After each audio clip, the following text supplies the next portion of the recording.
Okay. Hi, konbanwa, minasama, Yeah, yokoso, yokodeo, good evening, yeah, everyone. yeah. Welcome to Shrine Talk episode 3 with yours truly, Oop. Inariyoko. And today's guest is, well, Soli. Me! Ah! Wow! Wow. Oh wait. Oh my god. What? It's me, silly. Wait. No, my model just messed up. That's right. It's just mirrored, but that's fine. Oh no, I just. Words? Well, yeah. I actually got really shy all of a sudden. Yeah. Well, you could. It's me, silly. There you go. Just introduce yourself. Oh yeah, it's me, Silly Channel. I'm you, Space Captain VTuber, and my debut is soon. Hello. I'm cat girl lover as well, as you can see. Very, very funny. Big surprise. I'm also a Ramley Felt lover currently. Yes, ever since you started picking up Gigi's Tribe. Yeah, I fell in love with her, and now suddenly I'm like addicted. It's crazy. Well, again, the short time that you did pick her up, you were already making gamer sounds. I'm just like, oh. Gamer sound? No, those are just my regular sounds, I promise. And it's like, oh boy, she's sinking down the GG hole. Yeah, no, I'm not gonna get that crazy about it. I promise. This is the only game I'll ever play. For now. No, I'm not gonna get into the previous ones. They're not pretty enough for me. Was that mean? No, of course not. No. Alright, so just a brief introduction of today's topic. Today's topic is pretty straightforward. It's about the critically acclaimed MMORPG Final Fantasy XIV with a free trial up to level 60 with no time restrictions that also includes the award-winning expansion Heavensward. Whoa! Really? Free for 60 days? No. Is it 60? Wait, no, unlimited play. It's up to level 60. Yeah, that's up to how level nervous 60. Yep. I've been playing for a really long time, and recently I've been told that I have over 5,000 hours in it. So ow. So I'm really excited to talk about it. Yeah, I'm very excited to talk about it. Yes. Now, those who are watching, please don't hesitate to ask questions at any time. We'll entertain that later in the Q&A section or in between questions. All right, so let's start with the most basic of questions, shall we? Yes, of course. All right, so it's the truth that hurts. All right, first question: when did you start playing FF14? I don't really have like a great estimate, but I think I started right before 5.3, which is right before Tsukuyomi. You know, the Tsukuyomi trials. Wait, 5.3 or 4.3? Oh, 4.3. I keep thinking we're in 6.0 for some reason. It's okay. Yeah, 4.3. Right before Tsukuyomi came out. And I remember this because I really fell in love with the Tsukuyomi raid because it's really, really beautiful. Yeah, for the longest time, Tsukuyomi's battle theme was right? on the throne of one of the best battle themes in FF14.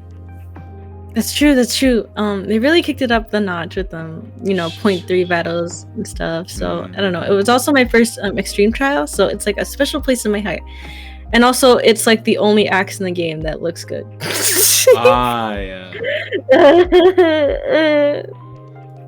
It hurts. I have a lot of actually the main tank in our static, who is a warrior, also uses the Tsukuyomi axe. Well, it really is like one of the prettiest axes, like maybe the only pretty axe in the game. So it does look really good. Well, it's okay. I mean, it really is the only axe I've used. Actually, the only other axe I've used lately is the Eden one. So yeah. So when you use an axe for a straight 2 years, it's good. I see. Alright. Well, as for myself, I started around patch 2.35. That's when they added... Wow. Yes. That's when they added... What was that? They added Rogue and Ninja during that patch. Whoa, you were like a veteran to me. It's really crazy. Well, I always feel like I've been playing a long time, but people who've been playing since like Heavensward and stuff, or even 1.0, I have to be really amazed because that means you've been with the game for over like 10 years. What's your playtime, Yoko? last I did the / playtime command in game. I think I recall reading it like 300 something days, maybe about a year. So Okay. in hours, that's like 8,760 hours. Finally, someone more than me. You have no idea how good it feels to hear that. You have no idea. It hurt. It really hurt, Yoko. It's alright. I mean, no one should judge you based on how long you play. I mean, if anything, if you play an MMORPG that long, it's a testament of how good it is. Well, I mean, I know a lot of people with a lot of hours and a lot of games, so. And yeah, I know. But generally, it is a good metric. I guess so, yeah. But I guess it's just like when you say that you're like, you know, I've had 5,000 or 8,000 hours in something, you're like, wow. I don't know. It really puts things into perspective, you know. Really, I don't know. Like, why haven't I finished everything if I spent over 8,000 hours in the game? Question mark? Well, at least in FF14, you can really do whatever you want because the game is geared to all kinds of players. That's true. That's why a lot of people stay with it. I really am a big Final Fantasy XIV fan, despite some of the problems, but I'm ready to vouch for it anytime. I mean, again, the fact that every FF14 player throws out the whole critically acclaimed spiel. We're walking advertisements for the game. That's how much we love it. You're welcome, Yoshi P. You're welcome. Really. All You should be right. paying me. Yes. All right. Next question. This is actually, I think, a fairly important one in MMOs in particular. So when you started, did you start with friends or did you go in alone? Actually, fun fact is that a few years I started actually around 2.0, but I don't count it because I played for 1 week because my computer was really bad. But it was also because I was alone. But yeah, and then the next time I started with friends because it's kind of really hard if you don't play MMOs regularly. You know, that to be thrust into an environment where you have to cooperate with strangers, especially in Final Fantasy XIV, like with duty roulette and stuff. You know, it's as a new player, it's like really like I have to talk to strangers and like cooperate with them. So yeah, I did start with friends. I feel like it's always better if you start with friends. Did you start alone? Are you okay, Yoko? Hey, I'll carry you anytime. well, when I did start around patch 2.35, I did start alone. Oh. Because, not because I was alone, but okay. in that time, World of Warcraft was still a really big name. Like everyone was playing MMO. If anyone was playing an MMO at the time, 9 out of 10 times it was definitely World of Warcraft. I forgot what expansion it was. I don't think Legion was out yet. But I was like, I haven't played retail WoW since Cataclysm at that time. So I was sort of taking a break from WoW.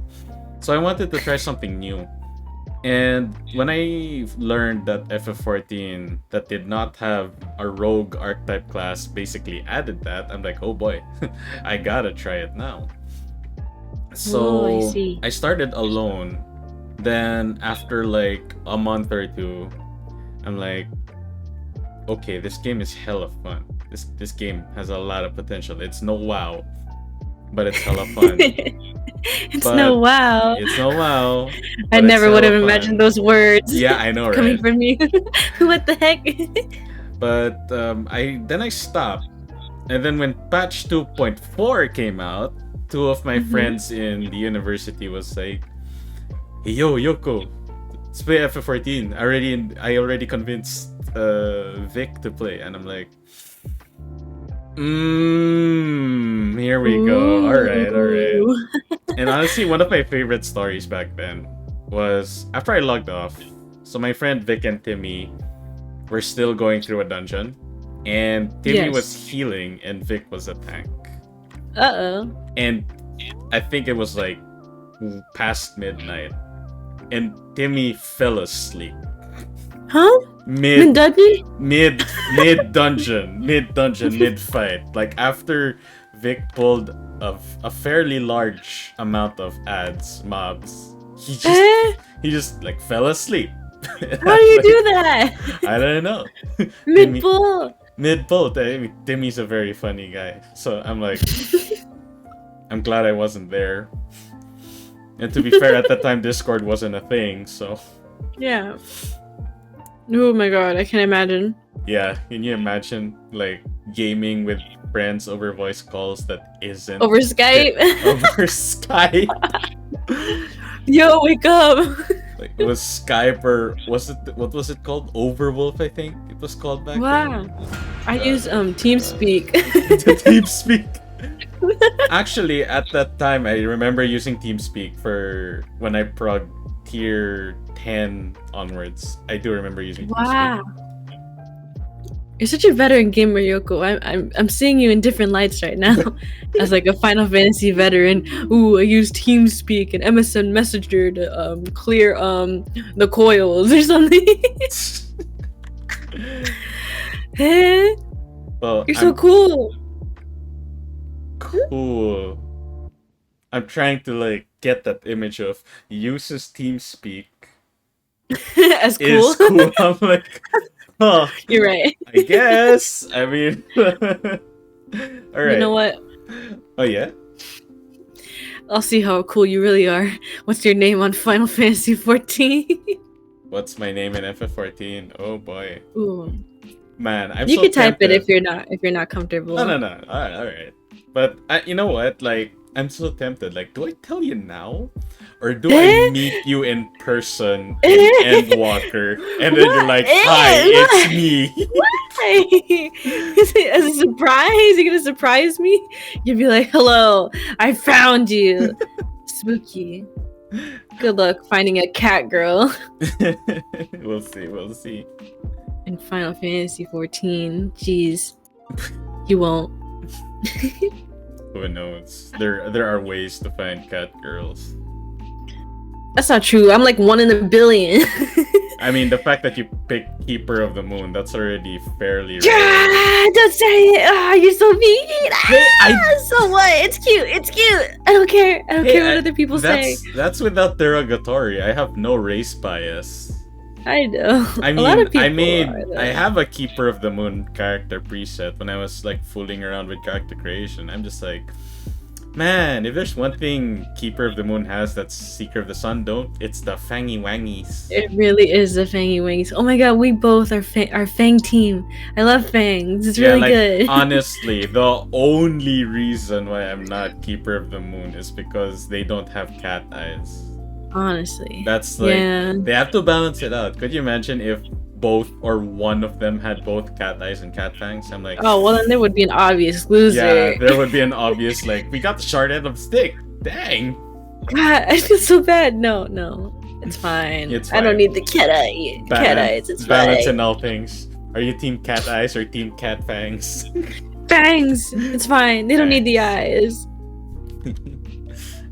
All right. Question number 3, which is actually a common question, not for FF14, but MMOs in general. So, what convinced you to give the critically acclaimed MMORPG a try? Well, I have like a philosophy with most games, and it's just that I want to be cute.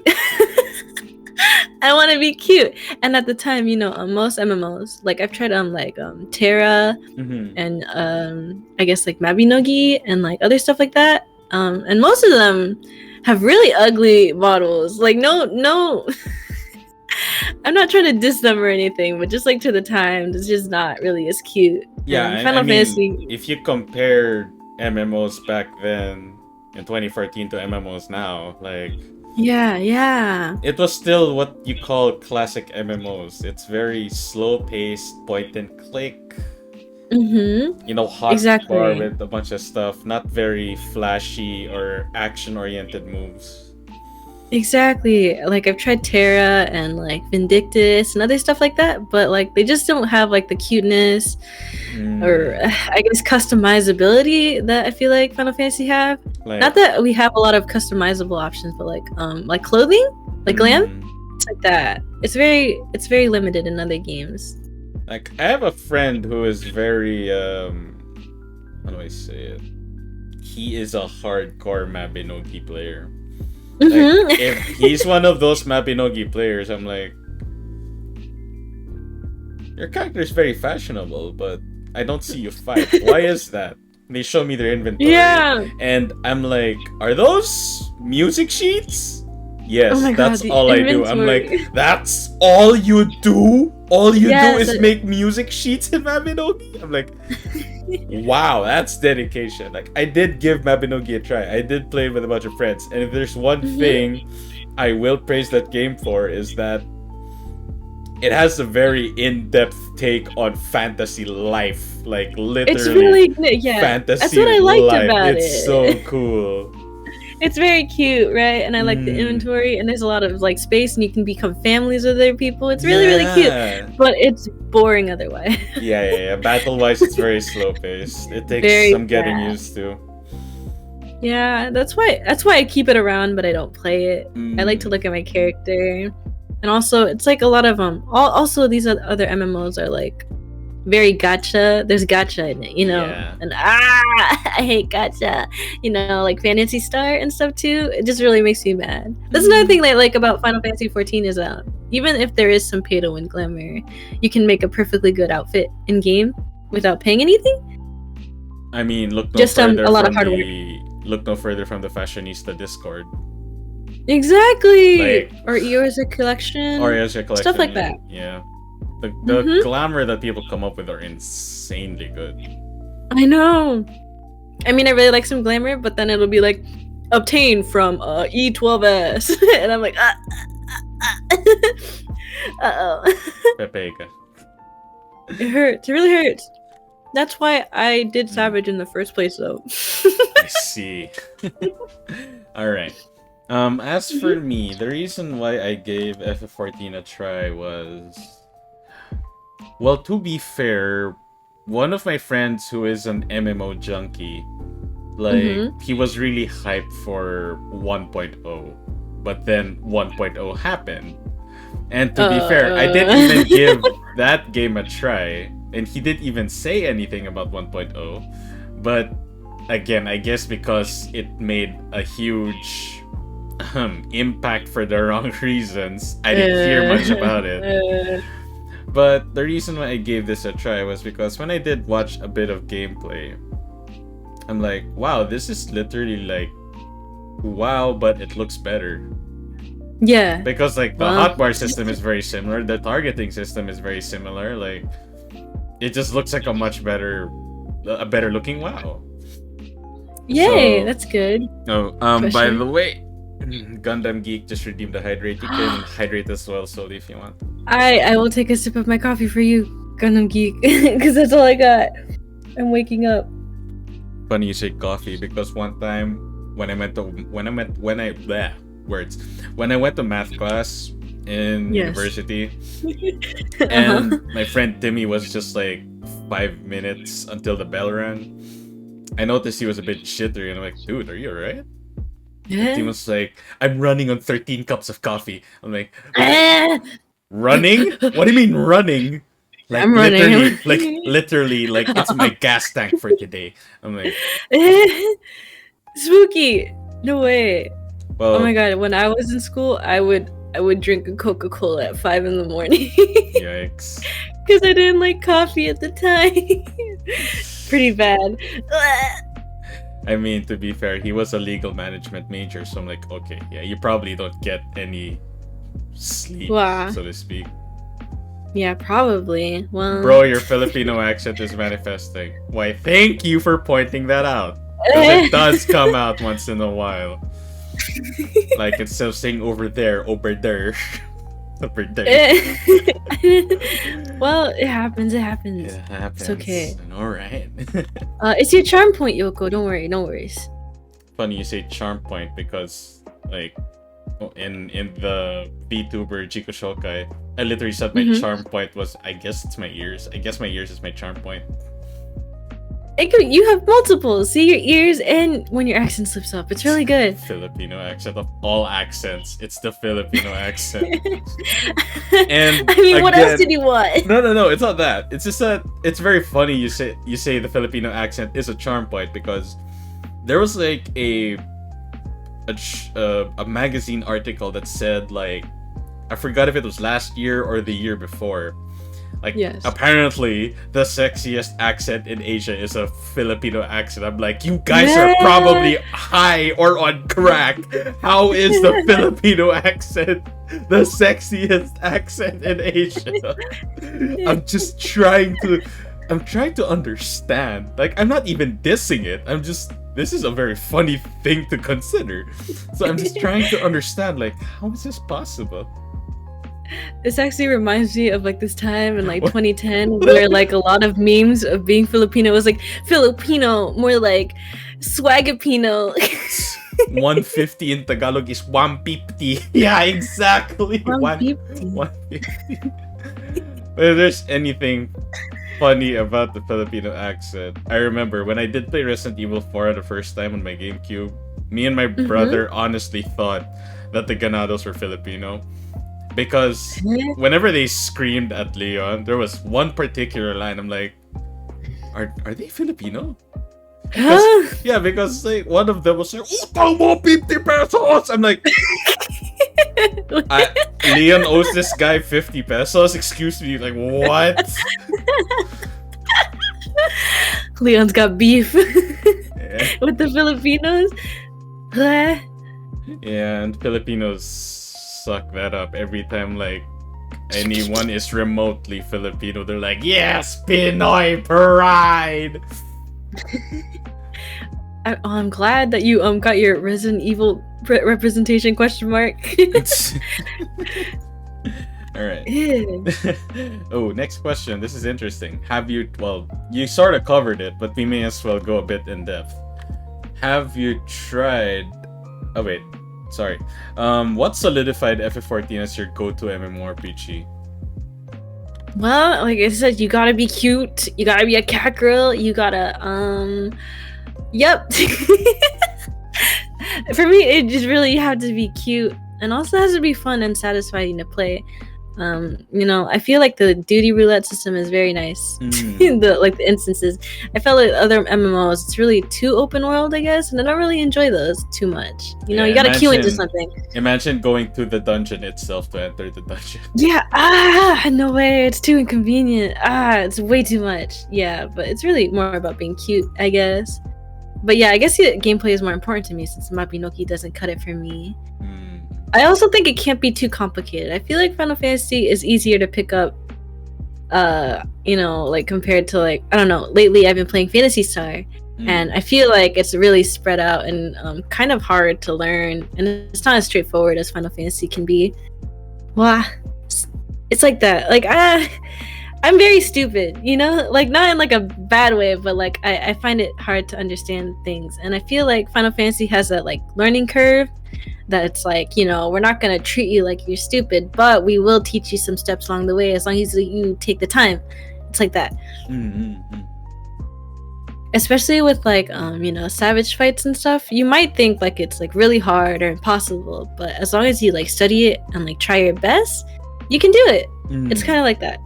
I feel like savage and like harder fights like that are really like easy to get into. Not easy, but like it's not impossible. I used to think that savage was like impossible for me, but like yeah, it really is just like put in the time to do it, and I really admire that about Final Fantasy. Like it's not impossible. You can do it. Anyone can do it. I believe that anyone can do savage. That makes me a very scary person, but anyone can do savage, and I really admire that about Final Fantasy. Oh, so you can be a cute cat girl. Did I already mention that? Yeah, you did. It's important. It's important to be cute. You can't enjoy, you can't enjoy the game if 99% of the time you're looking at like an ugly character. I'm sorry. It's impossible. I can't do it. Gundam Very Geek, feel important. free to clip the Soli sound effects that are coming. Please. It's only when I'm doing intense stuff. You should see me during Savage. Really bad stuff over Oh, there. I can only imagine. And you're a tank and all this. I think Volt already gets enough of my bullying, and I'm muted most of the time. Very bad. Well, as for what solidified FF14 for me, actually, there's practically a laundry list of reasons, but Wow. I'll just mention the ones that left a huge impact for me. So, I believe. I did have only one guild when I was playing retail WoW, and it was with my cousin, my brother, and their friends, and it was a pretty close guild. But oddly enough, the only thing we did as a guild back then was really raiding. That's pretty much it. And yeah. I guess now that I've been spoiled by FF14, I cannot imagine forming a bond when all you do is just raiding. I'm like, that's... I get. Like, it's a very alien concept for me now, but I remind myself that used to be a thing back then. That's all you bonded over, Just raids. Yeah, that's all you had to do as a group. Yeah, back in... Yeah, in retrospect, like, if there's one thing WoW is known for, it's the end game. It's like all you do is PvE and PvP, that's it. There are no... Other than the yearly events, there are no things that exist solely for fun. I'm sorry to hear this. I've never played WoW, so I only can kind of imagine what goes on in there. Like I tried looking at videos and stuff, what raids and stuff, but I'm like, wow, I don't understand any of this at all. Now, funny you mention raids, because again, if there's another thing that FF14 did spoil me, is that raids, because there are no add-ons in FF14, you don't have third-party programs like in World of Warcraft. It's called Deadly Boss Mod, where literally the add-on will tell you what to do for every raid mechanic. I'm just like, well, I can't believe I got used to this for how many years of playing World of Warcraft. And basically, I'll just give you an example. So I'll use F14 as a metaphor. Like if F14 had a deadly boss mod. Alright, so let's say for example, Titan Savage in E4S. So let's say he's about to hit you with the Tank Buster. Okay. Now, the Deadly Boss mod will play a sound cue that will warn you that a mechanic is happening. And when that happens, it will also pop up text on your screen like Tank Buster, use cooldown. And for DPS, for that, they'll get also warning, DPS move away from the tank. Okay. And imagine that for every single mechanic. Well, for every fight. You're basically being handheld throughout every fight in World of Warcraft because of that mod. Well, but in mods like that exist, no? Yeah. Mods like that exist on Final Fantasy, though, right? Yeah, but it's not as widespread as Deadly Boss mod is, because unlike that, unlike mods like that, Deadly Boss mod is you're practically expected to have it. Huh? Yeah, when you're raiding with even pugs, you're expected to have it. Everyone expects you to. But in FF14, not everyone expects you to have a parser on. Well, yeah, you're right. No, you're right. Yeah, sorry. Exactly, right? No, so, yeah, you're right. Everyone expects you to have a parser on. But everyone does expect you to know how the fight works. Yes. So The studying part. in FF14, because there's no deadly boss mods, you have a plethora of ways to deal with mechanics for every boss fight, and the way you resolve it is very unique for each strategy. I mean, like E8S Shiva Savage, for example, there's the Ayatori strat, the Milne strat, modified Ayatori, modified Milne. I'm just like, Don't say those words light to me. rampant. Exactly. I get it. Yes. Exactly. So, like, again, when you're running that raid for the first time, because there is no public test realm or like pre-release version of a patch in FF14 that people can try, no leaks go out, so no one knows how to fight all of these savage bosses when it does release. Everyone is on even ground.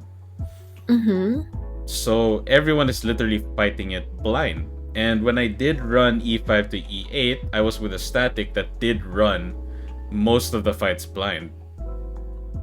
And there is just something very cathartic, I want to say. Yeah, yes. Yeah, there's something right. very cathartic about, learning a fight on the go as it is intended. And then the satisfaction you get, like, we resolved it without a guide, without a hand holding third party telling us to run away, little girl, run away. I'm like, no, none of that.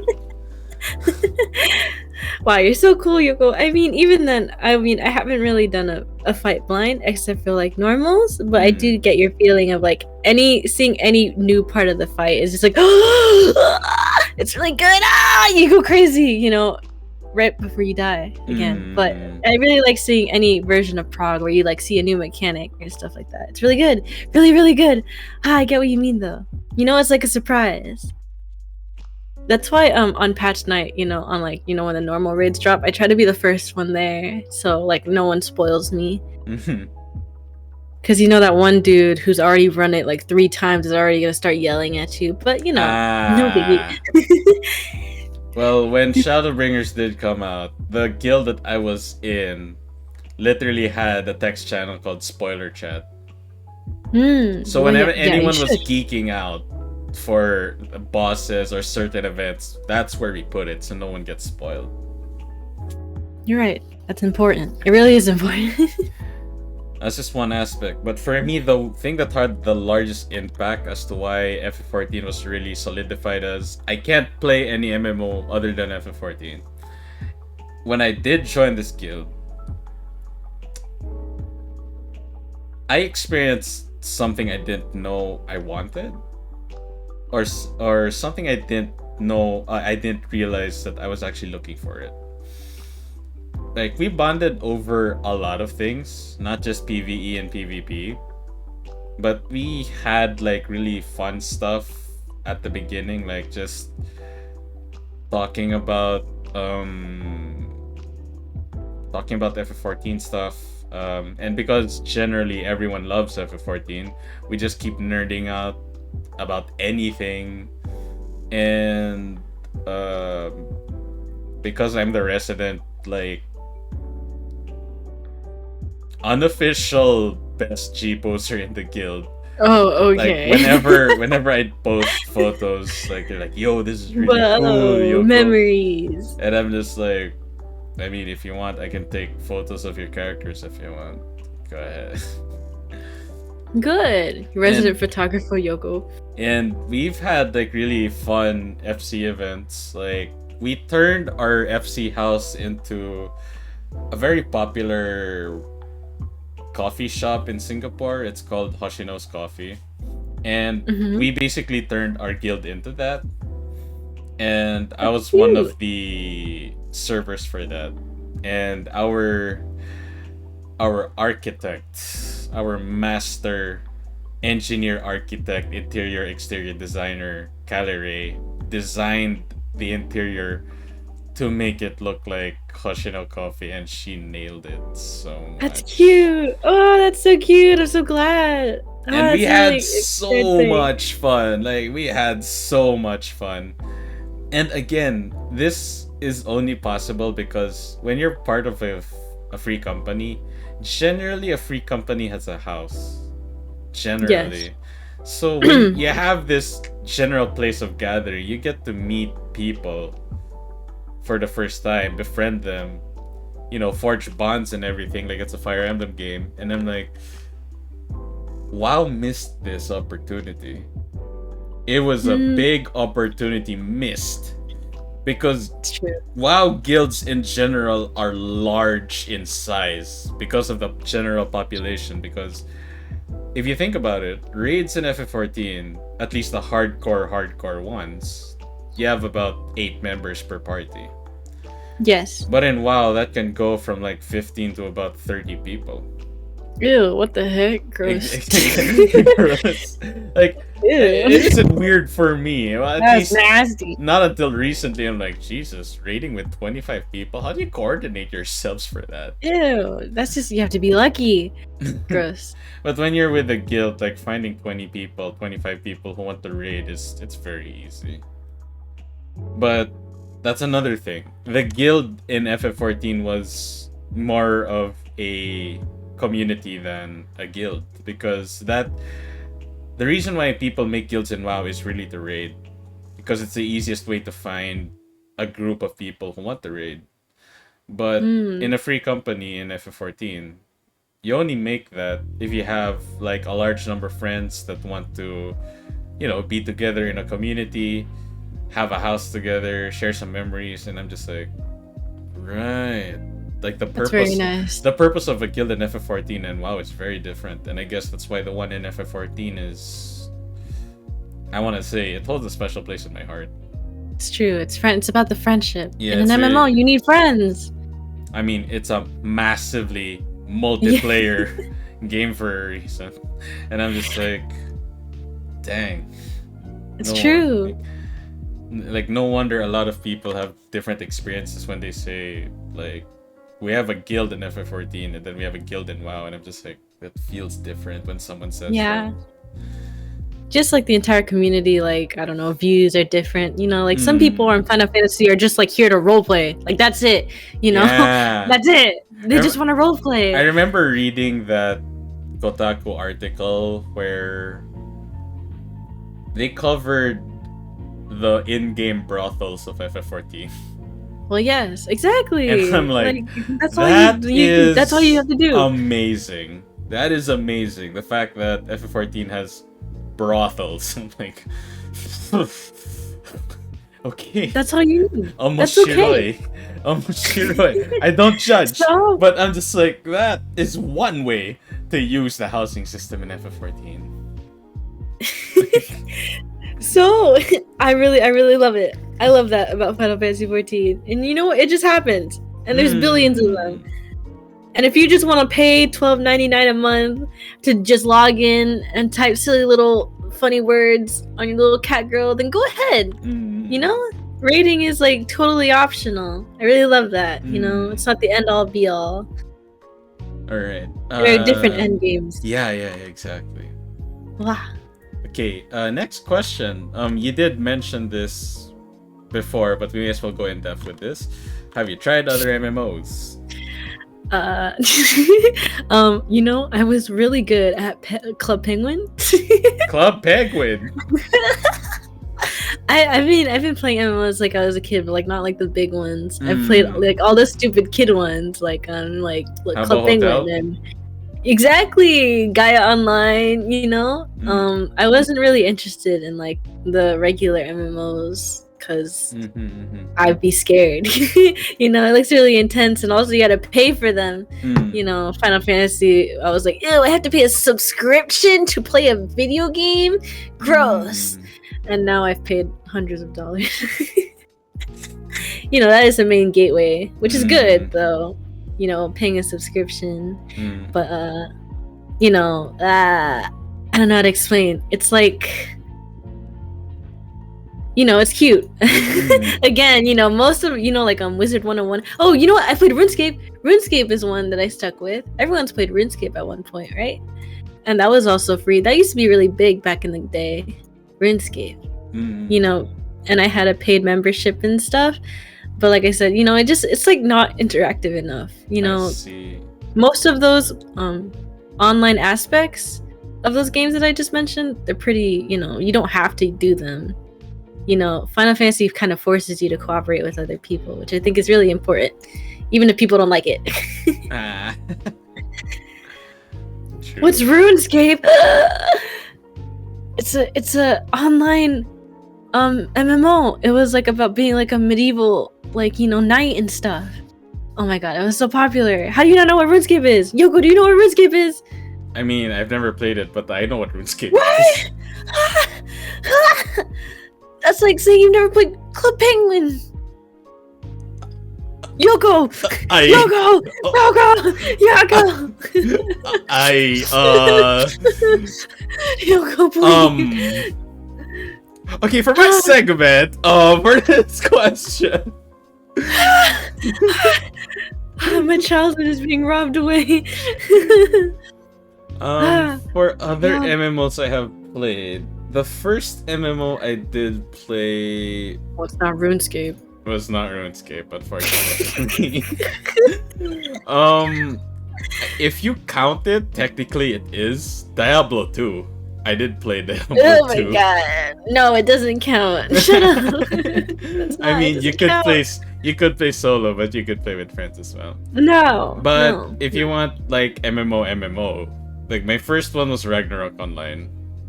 Mm-hmm. That was Ragnarok Online, or as colloquially called in the Philippines, RO. RO was the talk of the country. Yeah, when it released. That's what's big around there. That's crazy. It insanely big. Like, to say that RO was big in the Philippines is an understatement. I'm kind of really surprised, actually. RO is something that no one would shut up about, because here's the thing. PCs back then are not what PCs are right now. But way back, more so than in the Philippines, having a PC was considered a luxury. Yes. That not even many families could have. And more importantly, PCs that can run decent games. And RO is pretty like low spec in terms of requirements. So it was definitely something up in computer shops back then. Like again, for a country like the Philippines, if you couldn't buy a PC, you could still play PC games. Granted, you could find a computer shop nearby. And computer shops back then were dirt cheap, and to be honest, they still are dirt cheap now. Because you can play for 12 hours for $10. That's pretty good. Whoa, what the... Huh? 12 hours for $10, and usually comp shop, especially now, you could play 1 hour for 20 pesos. 20 pesos is like 40 cents. Was it 40 cents? Yeah, 40 cents. Live there. You can practically live there. Funny you say that, because I have a friend. Yes, using your facial expressions, I noticed it. Okay, but you're about to tell me about a friend who lives at a computer cafe, so No, it's even funnier. So, PC Privacy, hello Slow. I have a friend who I played WoW with, and he, like, on a Tuesday, I left him at a computer shop, like, alright, I'll see you next time, dude. Now, when I visited the comp shop on Friday, I noticed he was asleep, and I'm just like... So I asked the kuya who's running the computer shop, like, yo, how long has Hassan been there since you left him? I'm like, he's been here for 4 days? 4 days? And then, of course, I wake him up. I'm like, dude, you good? He literally asks you, he's like, oh, crap, dude, what day is it? What day is it? It's Friday. What day? It's like, oh right, it's Friday. How long have you been here? It's like, since you left me, dude. And of course, I ask him why. I'm like, oh, your fees here for computers or for a comp shop is really cheap. I'm like, no kidding, it's cheap. But I mean, you stayed here the whole time. Have you been eating nothing but power lunches? Ew. No, you might be wondering what a power lunch is. Now, in the comp shop that I left him in, they have a very budget meal called a power lunch. It's only 120 pesos. That's about $2.50. Yeah, $2.50. It's not healthy. No. Here's the thing: $2.50 will net you 2 cups of rice, 2 eggs, and 2 big hot dogs. And I'm just like, okay, but for 4 days. For 4 days. I'm just like, days. dude, not healthy. But yeah, he didn't care because he was just like, dude, I mean, it's dirt cheap. So It's dirt cheap, so I'm like, go home, take a shower. You know. I took him out. I'm like, dude, you're gonna take a shower and we're gonna have lunch in a proper restaurant for once. Please. This is really scary. This is really scary. But I guess it's okay. Well, other than RO, I did mention that I did play World of Warcraft. I did play Mabinogi. I also played Terra. And when Vindictus was announced, I'm like, oh, this looks really cool. An action MMORPG. And then I try to make an account. I download the game not available in your country. I'm like, what? This is a thing? Now, before NordVPN, by the way, this stream is not sponsored by NordVPN. Wow. Reach out to me, NordVPN, because I do use your services. NordVPN wasn't a thing, so you just had free VPNs that worked, quote unquote worked, like Hotspot Shield. I don't know if any of you remember that, but Hotspot Shield was fairly well known. I used that to log in, and I'm like, haha, hacker man. Wow. Oh Hacker Fox. You're in. And yeah, I'm in the game. Like, I made like, ooh, this is this game has great character models. Well, you can say that, I guess. And of course, when Black Desert Online was announced, I'm like, how in-depth is the character creation? And of course, me and my friends, we had this joke that, man, Black Desert Online is such a fun game. It has a character creation game with an MMO side game. It's true. I have been playing this character creation game for 2 hours. How about the MMO part? 2 minutes. Whoa. I'm good. Really sick pickery you got here. It's Picru, but wait. I wanted to say Picru, but anime, but I'm like, wait, Picru is anime though. 3D Picru. 3D Picru. Yeah, 3D Picru with sliders. Ooh, sliders. Ooh. New feature. Really cool. Yes, after FF14, I don't recall trying any other MMO longer than half an hour. I was that royally spoiled by FF14. I know. Every time I try a new one, like Phantasy Star, I was like, it's not Final Fantasy though. Oh wait, thank you for reminding me. That is one game I did juggle with FF14. Phantasy Star Online 2. Me too, but it was hella fun. But I did get bored eventually. I can't. It isn't like a stay 3 years with it kind of game. I mean, PSO2 is basically Space Monster Hunter. Basically, yeah. I mean, you're not fighting big monsters all the time, but what do? You go to the desk, do a mission, get the rewards, do it again. Yeah. Of course, it's fun to do it with friends, but again, it is a free-to-play MMO with premium services if you pay. You can only do it so many times though before you get bored. I wholeheartedly agree with that. All right. Next question before we reach intermission. So, Wow. In your opinion, what makes FF14 players, like you and me, stay loyal to the game? I know this is my answer to everything, but it's the glamour. The glamour. Everyone, when you see like something new on the MOG station, and then like literally everybody buys it, it's like that. But it's also the hard content. I feel is very important to people. Like people do sub just for the ultimates and stuff. Like I saw a lot of people drop because there wasn't gonna be a new ultimate till later. After Endwalker, because I mean, as much as I wanna not to sound like a shill or just defending Yoshi P and Co, but to be fair, COVID does that to you. I mean, pretty much. I would rather they delayed Ultimate than delaying Endwalker any further. Exactly. If they focused on like, yo, we have to release another Ultimate, they would have like, we have to. Again, Yoshi P is quality control. Like, if we're gonna do something, we're gonna do it at 100%. So we cannot do like we cannot do the second ultimate of Shadowbringers at like 70% quality, so that we can release it on time. So that we can release Endwalker on time, but also at 70% quality. He's not like that. No.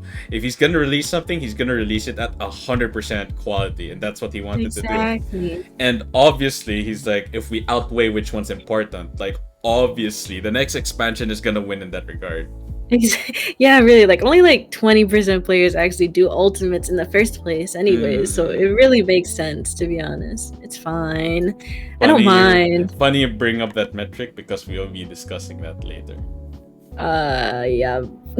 No. It's not yabe. It's fine.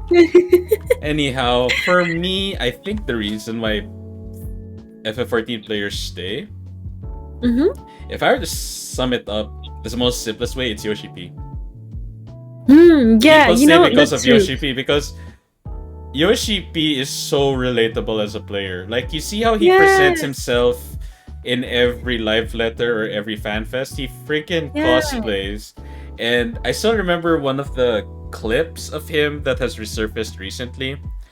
A Yotsuyu cosplay done really well.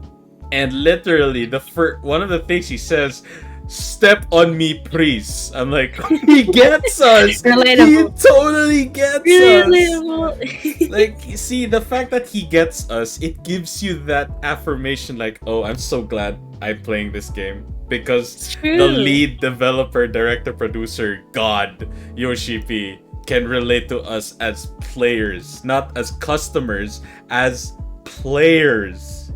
So that whoever's in charge knows what the players look for, don't like, etc. Like, knowing that, like, how can you not stay loyal to FF14 when you have that much faith? And there's a plethora of responses that he's given in the interviews that just made people like, yeah, we're staying, because even though there's no way this game is gonna get like a bad time as long as Yoshi P's in charge.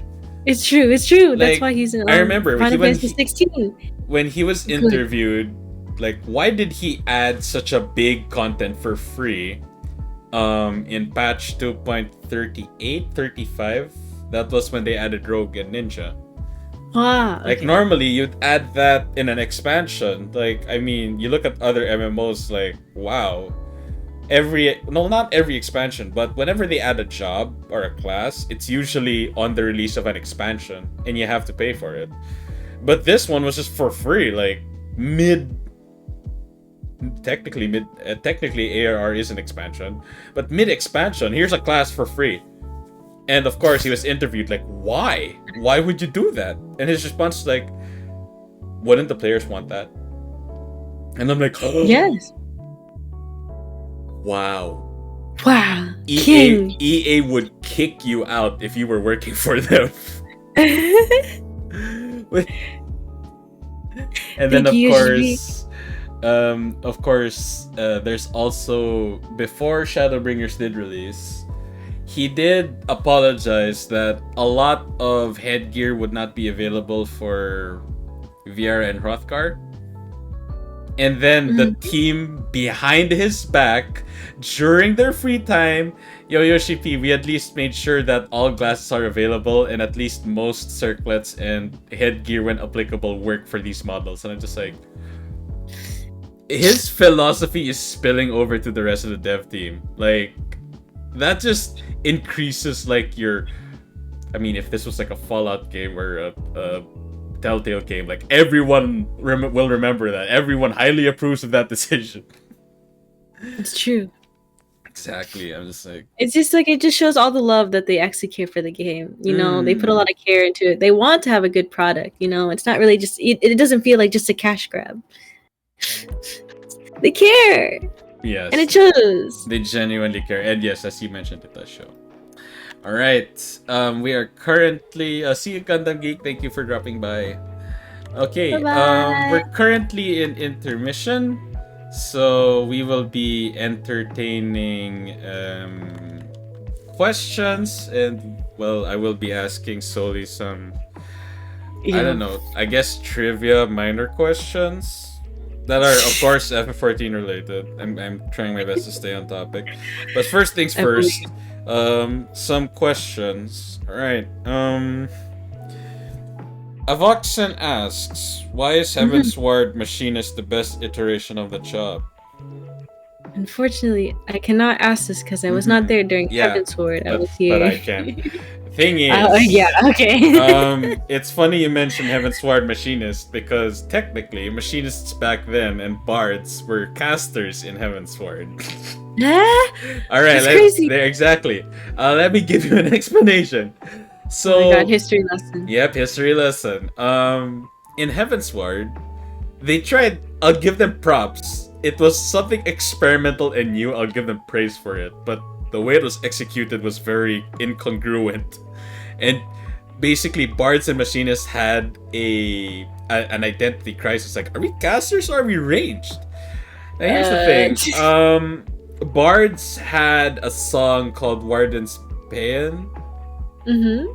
And machinists had a skill called Gauss Barrel. Now, what it did is that GCDs had a cast time, but it increased the damage that you deal in general by a huge %. So, because back then,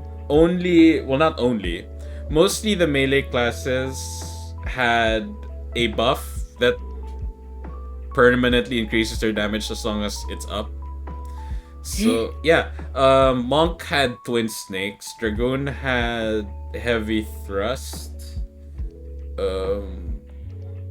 Were there other... No, we only had...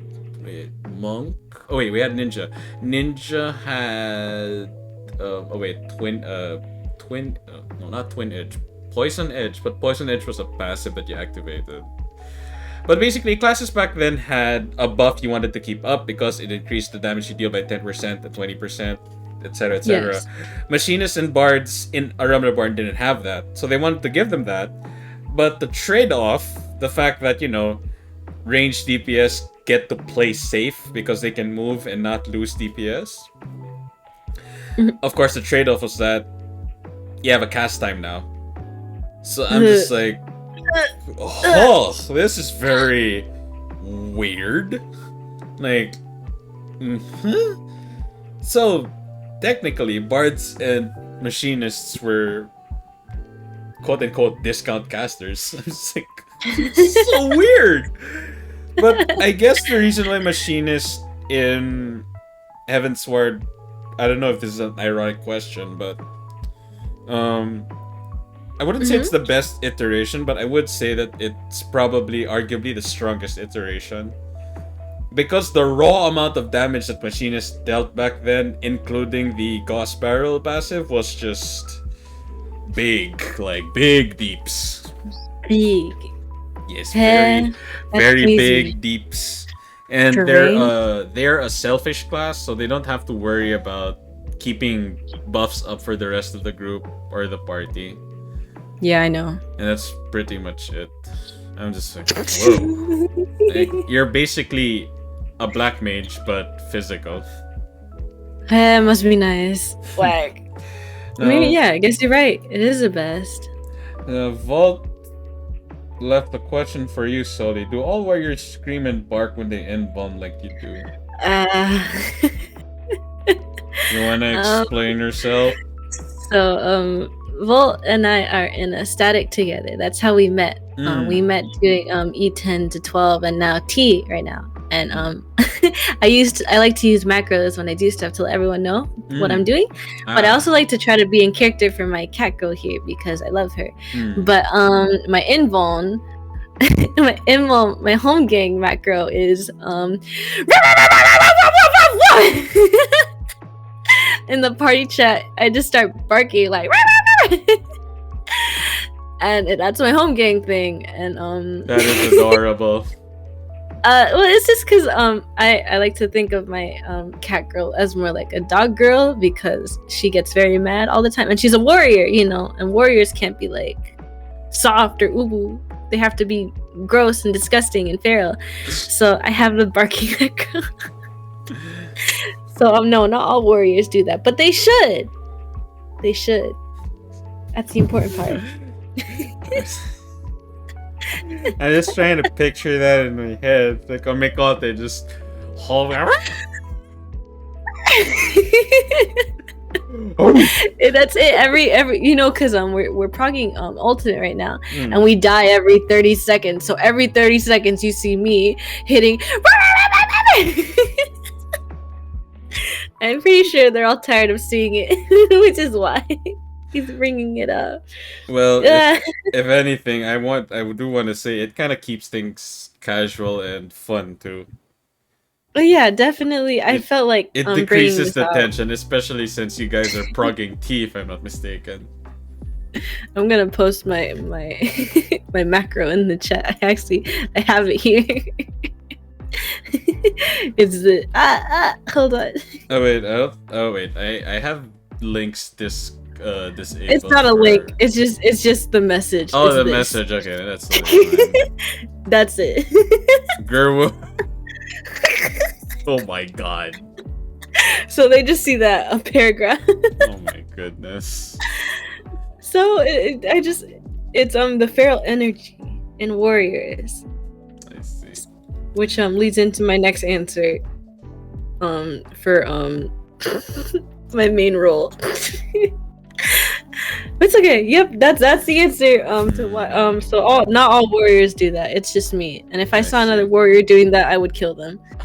What? Okay. I'm the only one allowed to do that. I see. Noted. Okay. My main role is definitely melee DPS. But as for main job,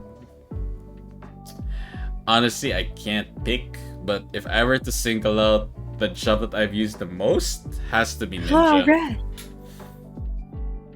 I definitely use ninja the most, but I specialize in melee DPS. I know how to use Dragoon, Monk, Samurai, Ninja. I know how to use all four of those classes. Wow, you're a big DPS person. As you might expect, I will be picking up Reaper. Oh, well, yeah, of course. Me too, though. Yeah, like, I don't know how long it will take to reach level 80. But hopefully during early access, I'll be using early access to level up Reaper from, was it 70? Or was it 60? And then you level up. No, sorry. 70 to 80 so that I can play Endwalker as a Reaper. Yeah, melee DPS is too complicated for my brain to. You're really cool. I feel you, bud. I feel you, bud. To be fair, although melee DPS, your rotation itself is not too complicated. In a raid setting, that's when things get a bit complicated because you have to get out of danger and then back in to punch the boss. And I'm just like, yeah, I don't know, like melee range, uptime. Glare mage. Glare mage, boo. Boo. I don't care. You're a boring healer. Boo. I don't care. Alright, who is your favorite character? Alisai. It's Alisa. You can't not love Alisa, right? She's too cool. Alice, She's too cool. Alice, Alisa? Alice swole level large. Yeah, yes.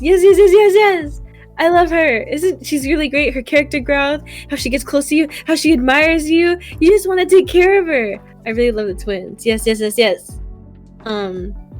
Really good. But you know, you could just also say like the Crystal Eggs arc if you want. You know, Grahatia. Everyone loves Grahatia though, right? So that's fine. I really like how I have been watching like while streamers play. At first, you typing an essay for your opener. Some That's people didn't not hate, but didn't particularly like Grahatia at the start. But eventually, as they played the Crystal Tower storyline, they're like, "Yo, Graha is pretty cool." Obviously. And the fact that Rich Campbell just reached Shadowbringers, I'm just like, oh boy, here it comes. And he has gotten, he has grown a lot on Alphinode and Alice. You can't not treat them like your own kids by the end of it. I have to agree with that sentiment. Like, I mean, in ARR, I'll treat it as intentional writing and character decision to have them very naive and a bit bratty at the start, but as the expansions grow, you're like, okay, you're kind of cool in my books until you reach that point where if anyone hurts them, I will kill them and then myself. It's about the growth, and the journey that they came on with you. It's really important, you know. I still remember that scene before Shadowbringers where Gaius brings Graha, my bad, sorry. My brain. Killing you for this. Gaius brings Alphinode back to the burn, where Hien and Alice are testing the barrier, and Alice notices that Alphinode is unconscious in the arms of a Garlean, and she's like, "That's my brother!" I was just like, relax. Hien's like, relax. The barrier is still up. You try to run to your brother right now. You're gonna be a bug on a bug zapper, okay? Don't try it. But that's what's so cute about her. Then she's like, I hate my brother, blah blah blah. Wait, is my brother okay? You know, it's so good. She's really, really cute. I love that about her. That's why she's my favorite. As for me, favorite character, there's just something special about Yotsuyu. For me, it's Yotsuyu. You know what, you're right. Because you're so right. You know what? That's it. I mean, because like, I really obsess over really well-written villains, and not to say that Emmett Silk isn't. Absolutely not. Emmett Silk is arguably the best written villain in FF14 to date, but for me, Yotsuyu is really just painted as a villain at the start, and then once you get to know her backstory, you're like, wow, you're literally like, I can't blame her for hating her homeland so much. And then here's the thing, a bit not nitpicky, a bit weird, but what made me like Yotsuyu so much more is when I understood the lyrics of her theme song, Wayward Daughter. Like, when I searched for the lyrics on the official FF14 page, I read the lyrics and I'm just like, oh my god, these speak to me so much about Yotsuyu's story. And I'm just like, god, I feel so sorry for her. And the fact that he killed one of the most annoying people because he has such a punchable face. And yes, I am talking about Asahi. The fact that he just killed him excruciatingly, I'm like, yes. And her last lines, I'm just like, I wonder if it is as sweet as he remembered. I'm like, you bitch! How dare you pull my heartstrings like that? Yes. Oh, god, that hurts so much. She really is great. I'm glad you listed all of those things and not that you just wanted her to step on you. And like again, of course, I picked the option "To You Deserved a Better Fate," and then I'm like, she knows that what she did against her own people is unforgivable, but God, like, damn, I just can't. That whole period, like, that whole period after the fight, I couldn't stop gushing, and I did cry, like. Oh my God. It's okay. It's okay. Yoko. Like from 4.3 all the way till 5.3, Wayward Daughter for me was the all-time king of battle music in FF14. That song is just really so good. damn good. Like I will like Soken is a god when it comes to music composition, but that song, my God, that song was just so damn good. And then, well, I'll expound on that later. Okay, favorite expansion, Soli. For me, I feel bad, but it's Shadowbringers. It really is Shadowbringers. That's a very common and very understandable. Yeah, right. Shadowbringers just really set the bar. Like, it's arguably the best storyline in a Final Fantasy game in recent years. It's too cute. It made me cry multiple times. It has to be Shadowbringers. I have to agree with that. Right? I can't. I mean, I know a lot of people are like, Heaven's Ward is really good, but is it better than Shadowbringers? I don't know. I can't tell you that. No. It's way too good. Come on, 5.3? You're really going to tell me 5.3 was not the best thing ever? 5.3 was the most talked about storyline. In a Final Fantasy game, it has to be Shadowbringers. God. For me, though, I will say that Shadowbringers is definitely the best expansion, but Heaven's Ward is like a very close second for me. A very close second. A very, very close second. Yes, but yeah, again, you compare it to Shadowbringers, nah. It can't. I'm not surprised. I'm not sure if you know this, Soli. But the reason why Shadowbringers is so well written, do you know who have you done the Dark Knight quest? Oh yes, the same writer as the Dark Knight. The same writer of the Dark Knight job quest line also wrote Shadowbringers, and I'm just like, oh my God, that makes so much sense. And hello, Vault. I think that Red is right, that you guys are blinded by nostalgia, and that's why you people are like, ooh, Heaven's Ward. But you're wrong. It's Shadowbringers. I wouldn't say I'm blinded by nostalgia. And to be fair, I won't even argue against it. I totally understand why some would think that Heaven's Sword is a bit underwhelming compared to Stormblood and Shadowbringers. And that's only my opinion. I'm not stating it as a fact. What I will state as a fact is that Shadowbringers is the best expansion. That's true. That's right. You know what? That's right. That's it.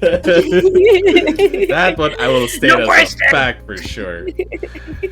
But again, like, I was just very knee deep in Heaven's Sword. I played that at a snail's pace. I really paid attention to detail because Heaven's Sword was the first expansion, and I'm just like, I'm making the most out of this by paying attention to every single detail, and I just love that expansion so much. That's why I list it as a very close second to Shadowbringers. But that's just my opinion.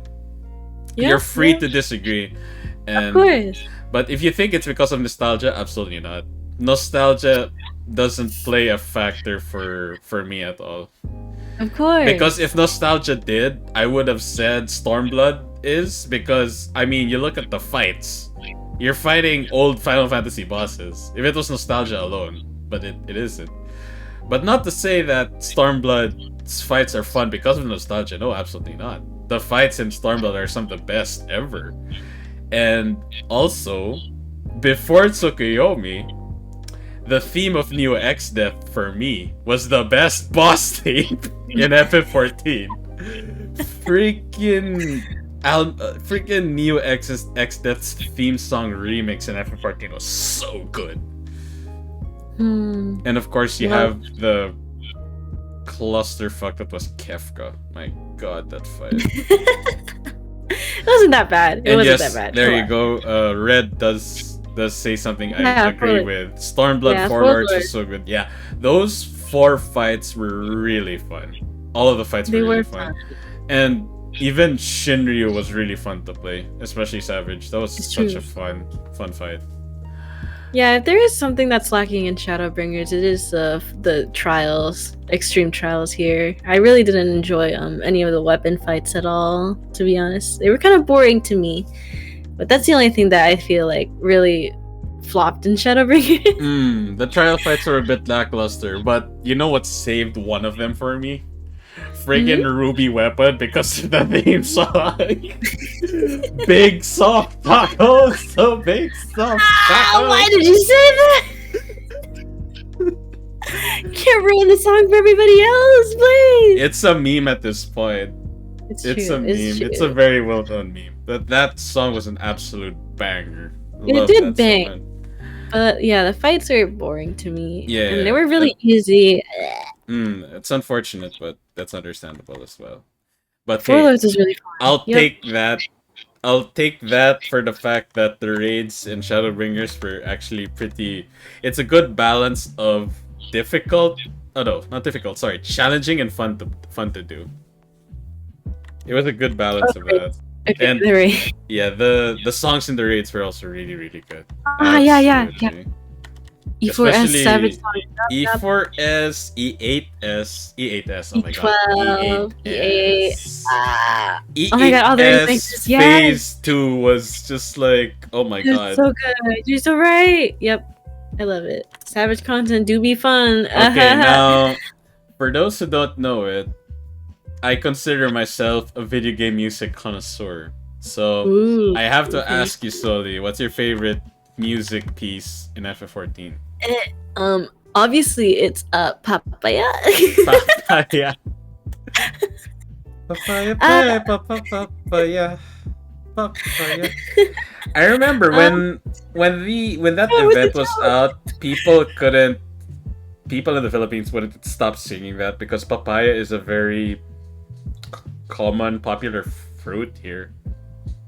Well, yeah, yeah, I know it's a fruit. It was a joke, though. It was a joke. It's not papaya. It's To the Edge. Everyone loves To the Edge. To the Edge. Oh man, why did you have to say To the Edge? You know what's worse though about that? The fact that we know the context behind To the Edge. Yeah, I don't know. Okay. The fact that Soken wrote that while he was being treated for cancer. I'm just like... It's so good. He's too To good. the Edge is something I can't pinpoint. It's so strong. Masterpiece? I think it's cheap to call it a masterpiece because there are other songs that are masterpieces as well. I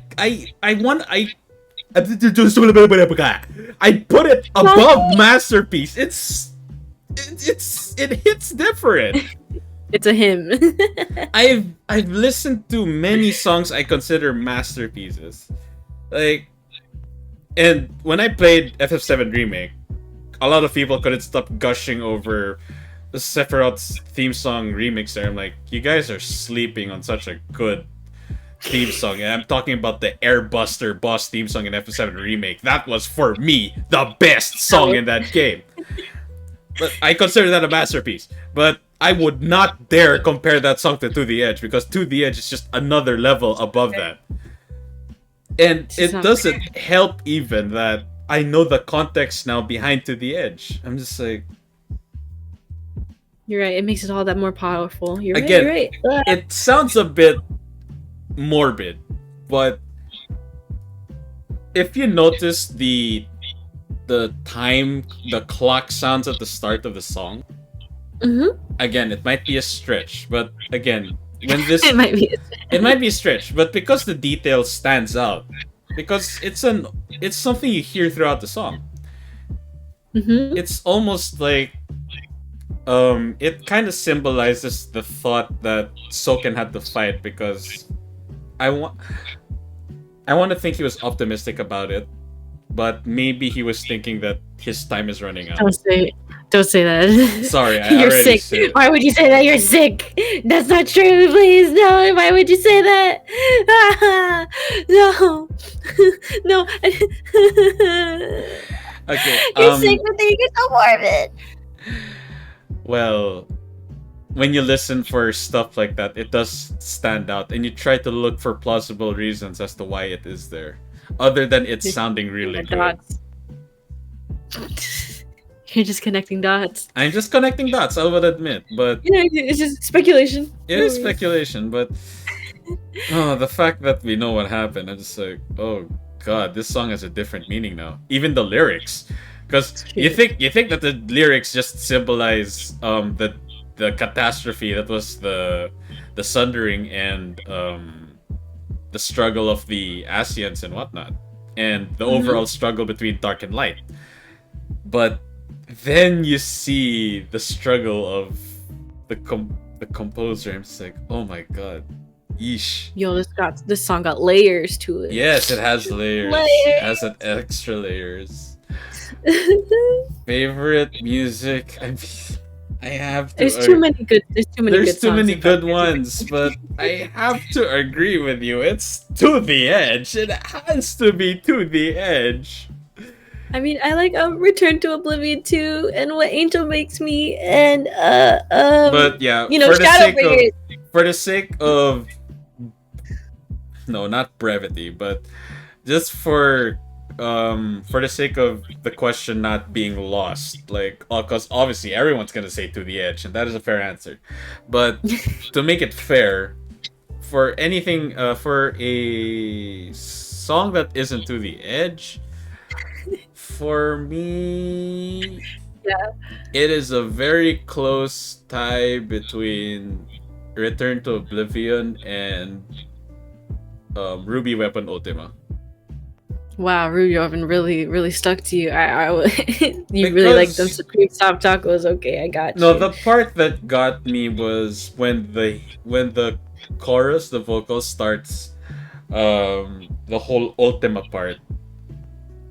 Because it's very thematic, because Ultima Weapon was literally built to fight the light, and throughout the whole song it's just really trying to impose the image of Ultima upon you, and I'm just like, I mean when the music is a banger, it just hits harder. So I'm just like, okay, I totally get you, but man, this song is an absolute banger. I mean, to be fair, your reaction is not that far from my FC members, because yeah, when I did mention that one of my favorite tracks was Ultima, they were like, "You're kidding, right?" I'm like, "No, I'm not." You think I'm kidding when it comes to video game music? It's never a joke. It's never a joke. It's never a joke. Like, I am an advocate for video game music. Like, I don't care if a game is really good. If the soundtrack is worse than ass, I am not playing that game. You're an elitist. Interesting. I wouldn't say elitist. Well, I have a weird. You sound like one. I sound like one. You sound like one. I will admit I have weird tastes. Weird taste. Weird taste. Well, okay, I'll ask you something. Have you played Xenoblade Chronicles X? No, I'm sorry, no. You haven't played it? No. Okay. I only play one game, as obviously stated here. Critically acclaimed MMORPG FF14. Get me out! And I don't want to be here. Ace Attorney. Oh yeah, I do play that. There you go. That was good too. Hey, the music in there's really good too. Oh yeah, I agree. Especially the theme when the trial starts. Oh my god. Wow, the renditions in Greatest Attorney are really good too. Also suspense too. Whoever was the violin, whoever's the one thing the violin is suspense too, probably had it like a shot of adrenaline. Like, yeah, just jab a shot of adrenaline on my neck. I'm just gonna go wild at this violin, like, dude. Exactly. And they did. Back to Final Fantasy. Yes. All right. Okay, that's it for the intermission. We're now moving to the... what were you saying about Xenoblade? Oh, fine. Xenoblade. Okay, just a quick fun fact about me. All right. Yes. So Xenoblade Chronicles X was a very popular game on Nintendo's least popular console, the Wii U. Yes. A lot of my friends played it and they love it so much. Now, when I did play it for the first couple of hours, I'm like, yo, this game is fun. And I'm like, I can't wait to get a mech and fly around this really huge world with really good music. And then I reached the player hub. Which is essentially where you'll be spending most of your time in the game outside of exploring, fighting, grinding, etc., etc. And no offense to whoever composed it, but the theme song of that hub is garbage. It is trash. I would not make my worst enemy listen to that piece of trash. You're so mean. I know. I will admit. I won't even. I won't even make an excuse. Well, I mean because it's trash. No, I'll agree. I'll even agree. It sounds mean. I will agree. It sounds mean, but I will stand my ground. Like I'm not an unreasonable person. Okay, you can call me mean because I will admit it's mean. I hate hating video game music because I love video game music, but when you present something like this, it's just no. Yoko, your elitism is going. It's flaring. This has to be a mistake, but it's not. I'm like, oh, someone uploaded the wrong thing. Because I've listened to other tracks in that game. They're good. They're really, really good. But the player hub theme is just, I can't listen to it. And one of my friends was like, well, just mute music and then turn it back up whenever I go out and then turn it back off when I go back in. Come on, dude. I am not doing that for one track, even if it's the worst track for me. No. Jeez, what did they have to do to you, Yoko? Okay, I will admit, there is one... When I first reacted to that, I had to cool down, I had to simmer down. I'm like, Yoko, hang on, chill. You're deep normally... breaths, Yoko. Yeah, deep breaths. Mm-hmm. Deep breaths, like, come on. Try to rationalize why you despise this song so much. And I'm like, okay, fine. I'll think about it. Okay. So, I'm like, okay, why do I hate this other than the fact that it sounds so incongruent compared to where this song is playing and the rest of the tracks in this game. So I thought long and hard, and I'm like, wait. Okay, I think I made sense now. Like, it had that eureka moment, like, finger snapping. Wait. Oh, now I know why I hate it. Now, not like rap or hip-hop is my favorite genre, but a lot of the songs I listened to back in grade school and high school were generally that. Because, I mean, come on, like 90s and early 2000s, hip-hop and rap was still, like, really fucking popular. And they sounded really good. Not like the... How to properly describe this? Yeah? Overly recycled stuff I hear nowadays. Careful now. Yeah, I know. I'm treading on very thin ice. Yes. Like, interesting. Look, trap when done right sounds good, but you don't have to use trap every time. Every rap or hip hop song I hear nowadays, every song nowadays I hear it has trap, and I'm like, we're gonna start ripping on the music industry now. Do it right. Do it right. Please, for the love of God, do it right. You're scary. You're so scary, Yoko. It's okay. When it comes to video game music, I'm very passionate, so yes, I can be quite scary. I see it. I see it. Interesting. I feel like I'm seeing new sides of you every day. Like now. But yeah, I can't wait to see what side of you is that, Dolly. I'm waiting for... I don't have a side like that. I don't have a side like that. Honta desu ka? I'm very nice. No worries. It's okay. Okay, hang on. Let me list it down. Where's my freaking pen? Okay. Oh. Huh? Why? Why are you doing that? What do you mean? Now, you see, I have an FF14 notebook where I list down a lot of important information. Important. Oh yeah. Okay. All right. Some of the important. fun facts. Some of the important information I write here is potential name changes for my characters that sound good. Okay. And okay, also like, sure. yeah, and character templates for each race. All right. So I'm gonna list here. Solely _ch. I think you should choose your words wisely right now. Oh yeah, hey, don't worry. Inari-Yoko. Hey, Inari-Yoko. Yeah, Inari-Yoko. don't worry. You see my face right now? Don't worry. I'm very careful. Okay. On 10:35 p.m. GMT +8 on the 28th of August 2021.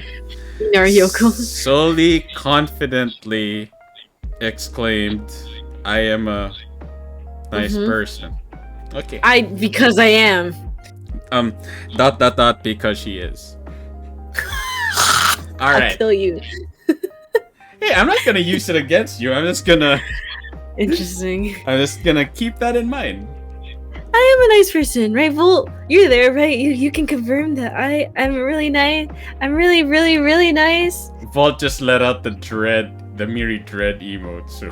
Faye Volt, answer carefully. Answer carefully. Hey there. Look, I'll put an Inari smile emote just for you. But yeah, but no joke though. No joke. I'm not a sellout. It's not like Soli is pointing a knife at my rib and a gun to my head. No, Soli's a nice person. Okay.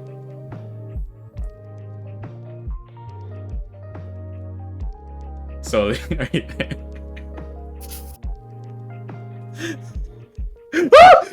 Soli! No!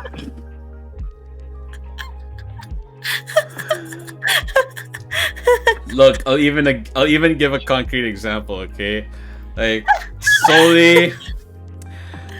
Soli was nice enough to adjust her schedule for my stream. Okay, the fact that we're 12 hours apart, I'm not gonna say it's that difficult, but I always assume it's not easy to intentionally adjust your normal schedule or a collab for someone else just because they're 12 hours apart. Like honestly, I would go out of the way, especially if the person is a friend or a nice person.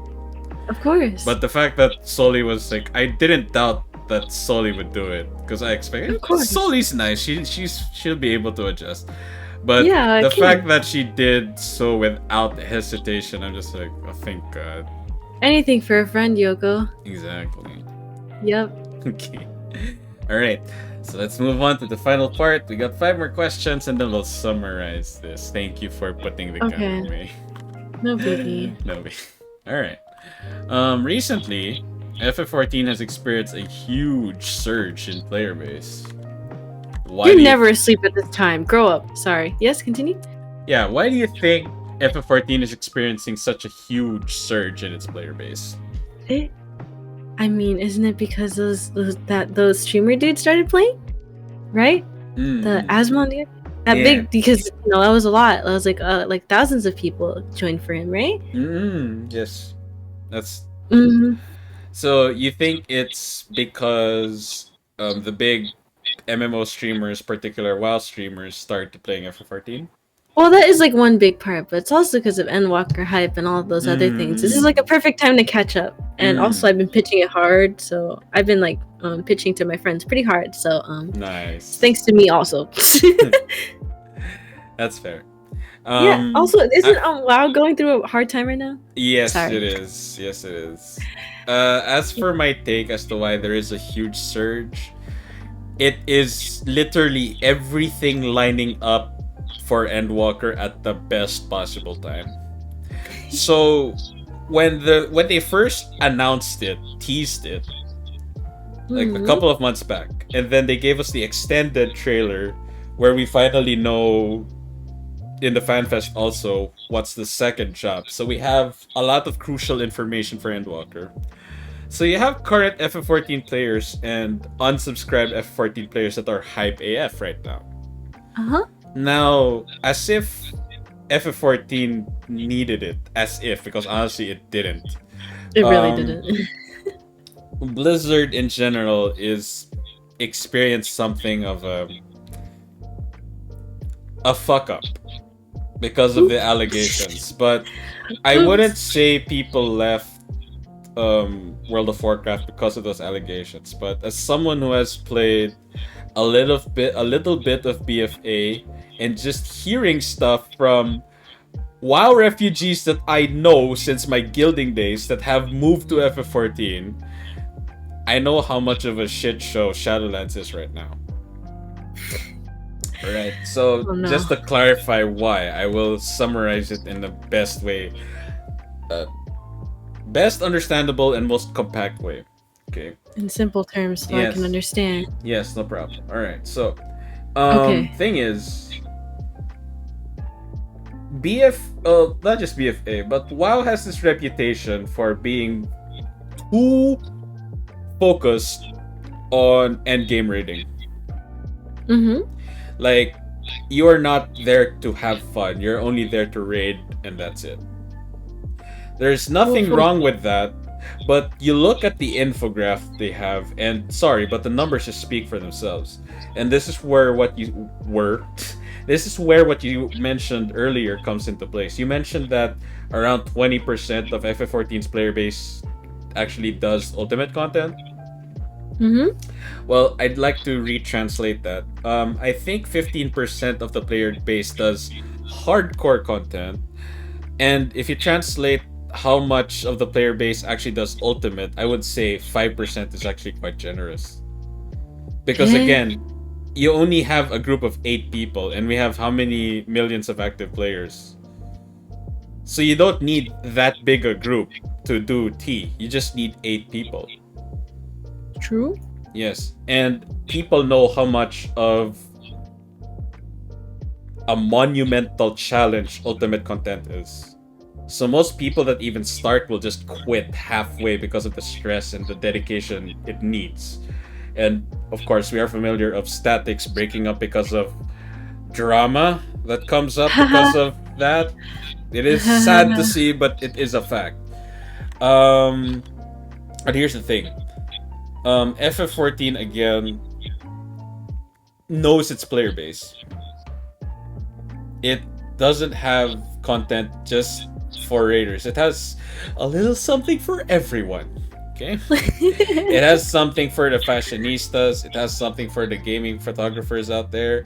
It has something for the gamblers out there, question mark. It has something for gatherers, crafters, mount collectors, you name it. There's something in FF14 for you.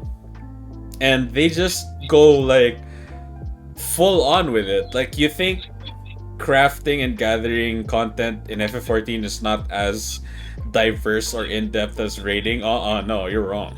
No, that shit goes crazy. It goes crazy, yeah. I mean, you look at Ishgard Restoration. Like, yeah, that place is crowded. That is exclusively for crafters and gatherers. That's like for a WoW player, that's just wild. Like, that's unheard of. But I mean, other than that, other than the focus of the player base being too small in WoW, WoW has this reputation of just not giving a crap about player feedback. And if I were to sum it up, Yoshi P would be like, instead of saying based on player feedback, this is why a lot of players don't like this part of this content, etc., etc. Whereas a WoW director or developer would say, this is why we think you will have fun. And I'm just like, you want to rephrase that and repeat that out loud just so you know how ludicrous that sounds? Oops. Like, Yeah. do you not like?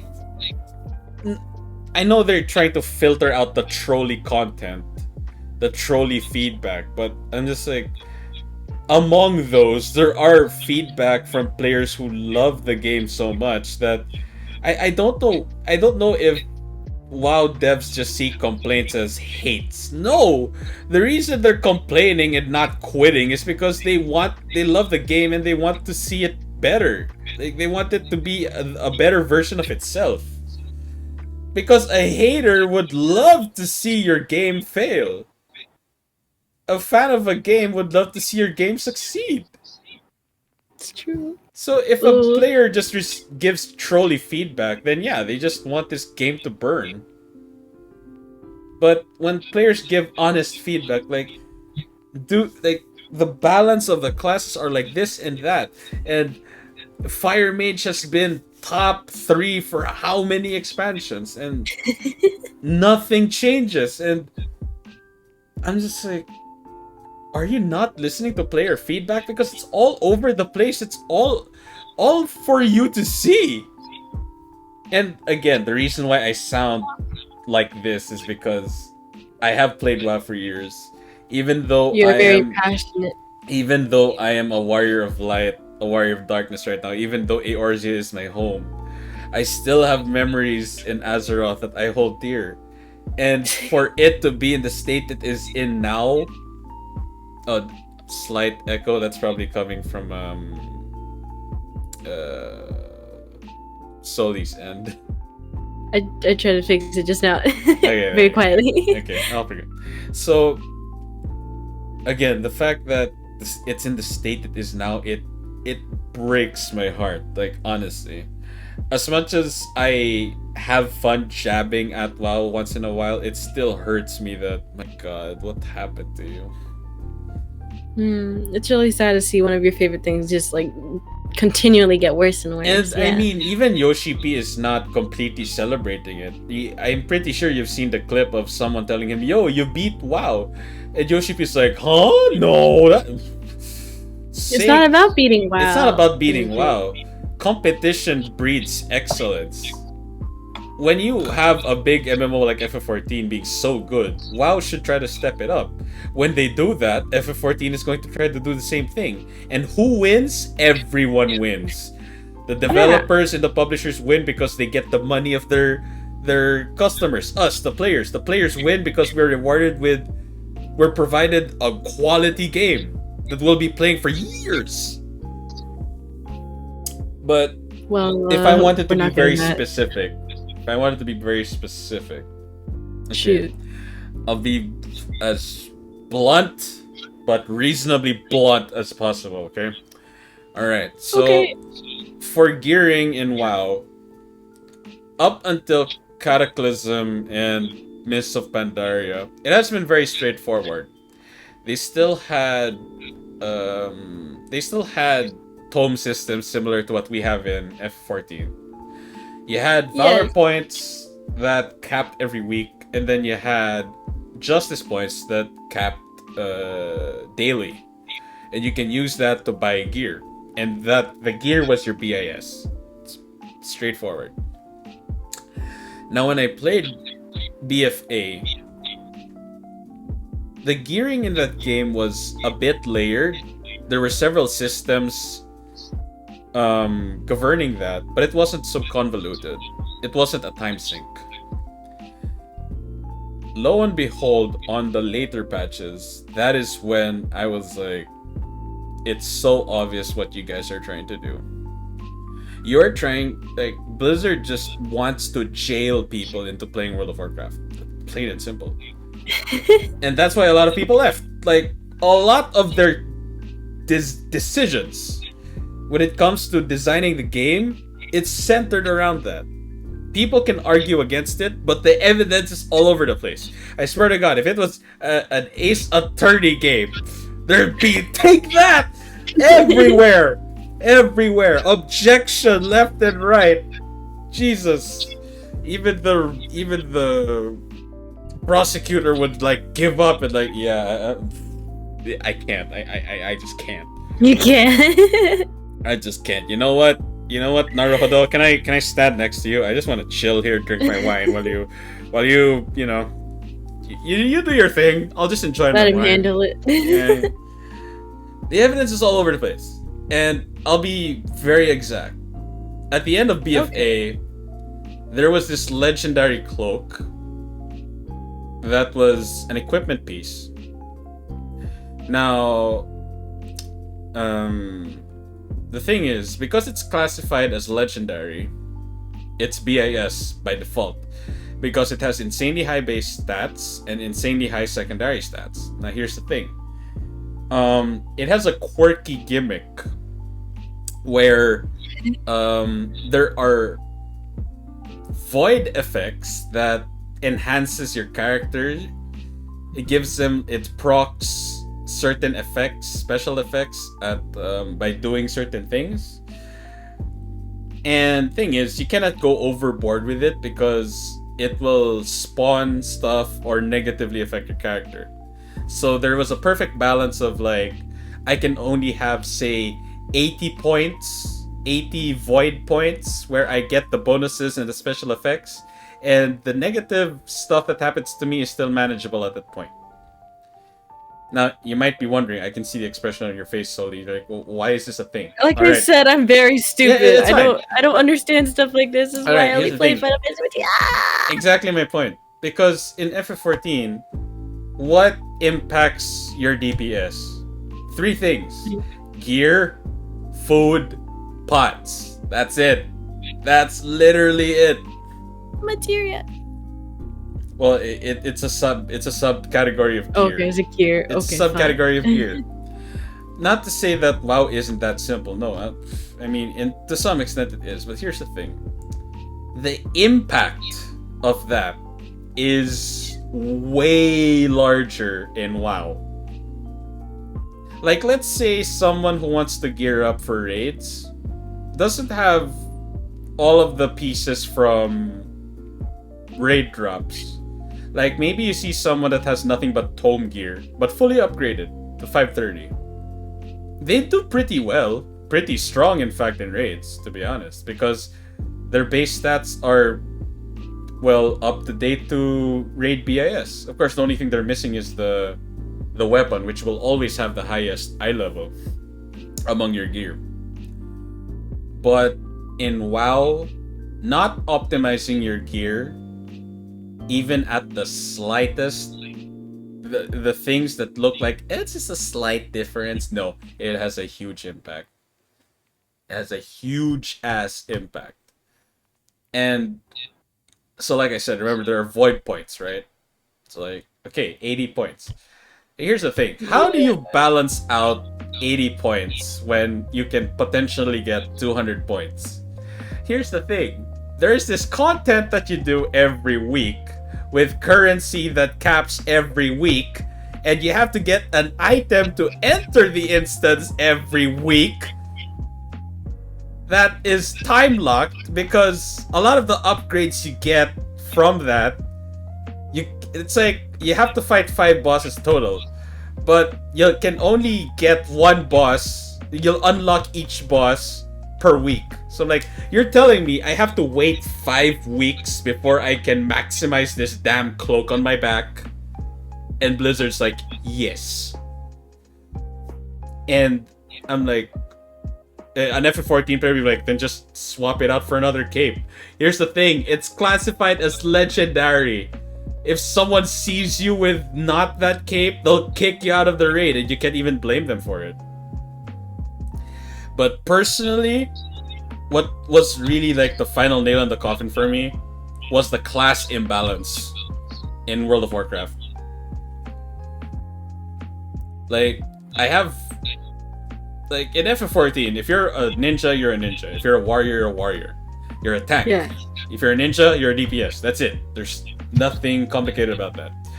But in WoW, there are talent specs, okay? So a paladin there can be a tank, a DPS, or a heal. That's fine. Pretty cool, if anything. Here's the problem. When you are a DPS and you have 3 talent specs, there's always one that is the best out of the 3. Now, here's a problem for the player that rolls that class. Huh? Preference. And to be fair, preference is something that is common in players in any game. Okay, I'll ask you solely. Why are you a warrior and not a paladin or a gunbreaker or a dark knight? You Go know, ahead. Stormblood Warrior. It's just that good. Yes. And I'm waiting for it to be better. Okay, you and my friend Vic will get along really well. He's a warrior main as well. Okay, see? But like other than being really well, what appealed to you as a warrior? It's just the aesthetics, right? Aesthetics, Or just right? what you It's like? fun. It's fun, right?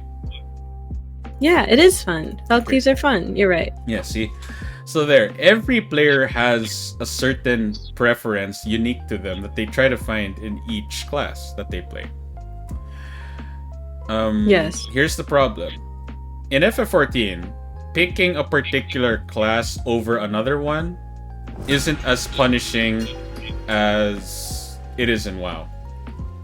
Now, as a person who means rogue in WoW, I find outlaw rogue. Blech, wow, my accent's all over the place. I find outlaw rogue to be the most fun out of the three specs. Second most fun is subtlety. Assassination rogue is just dead brain boring. Here's where it poses a problem for me. Do you know what's the best DPS for rogue? The best DPS spec?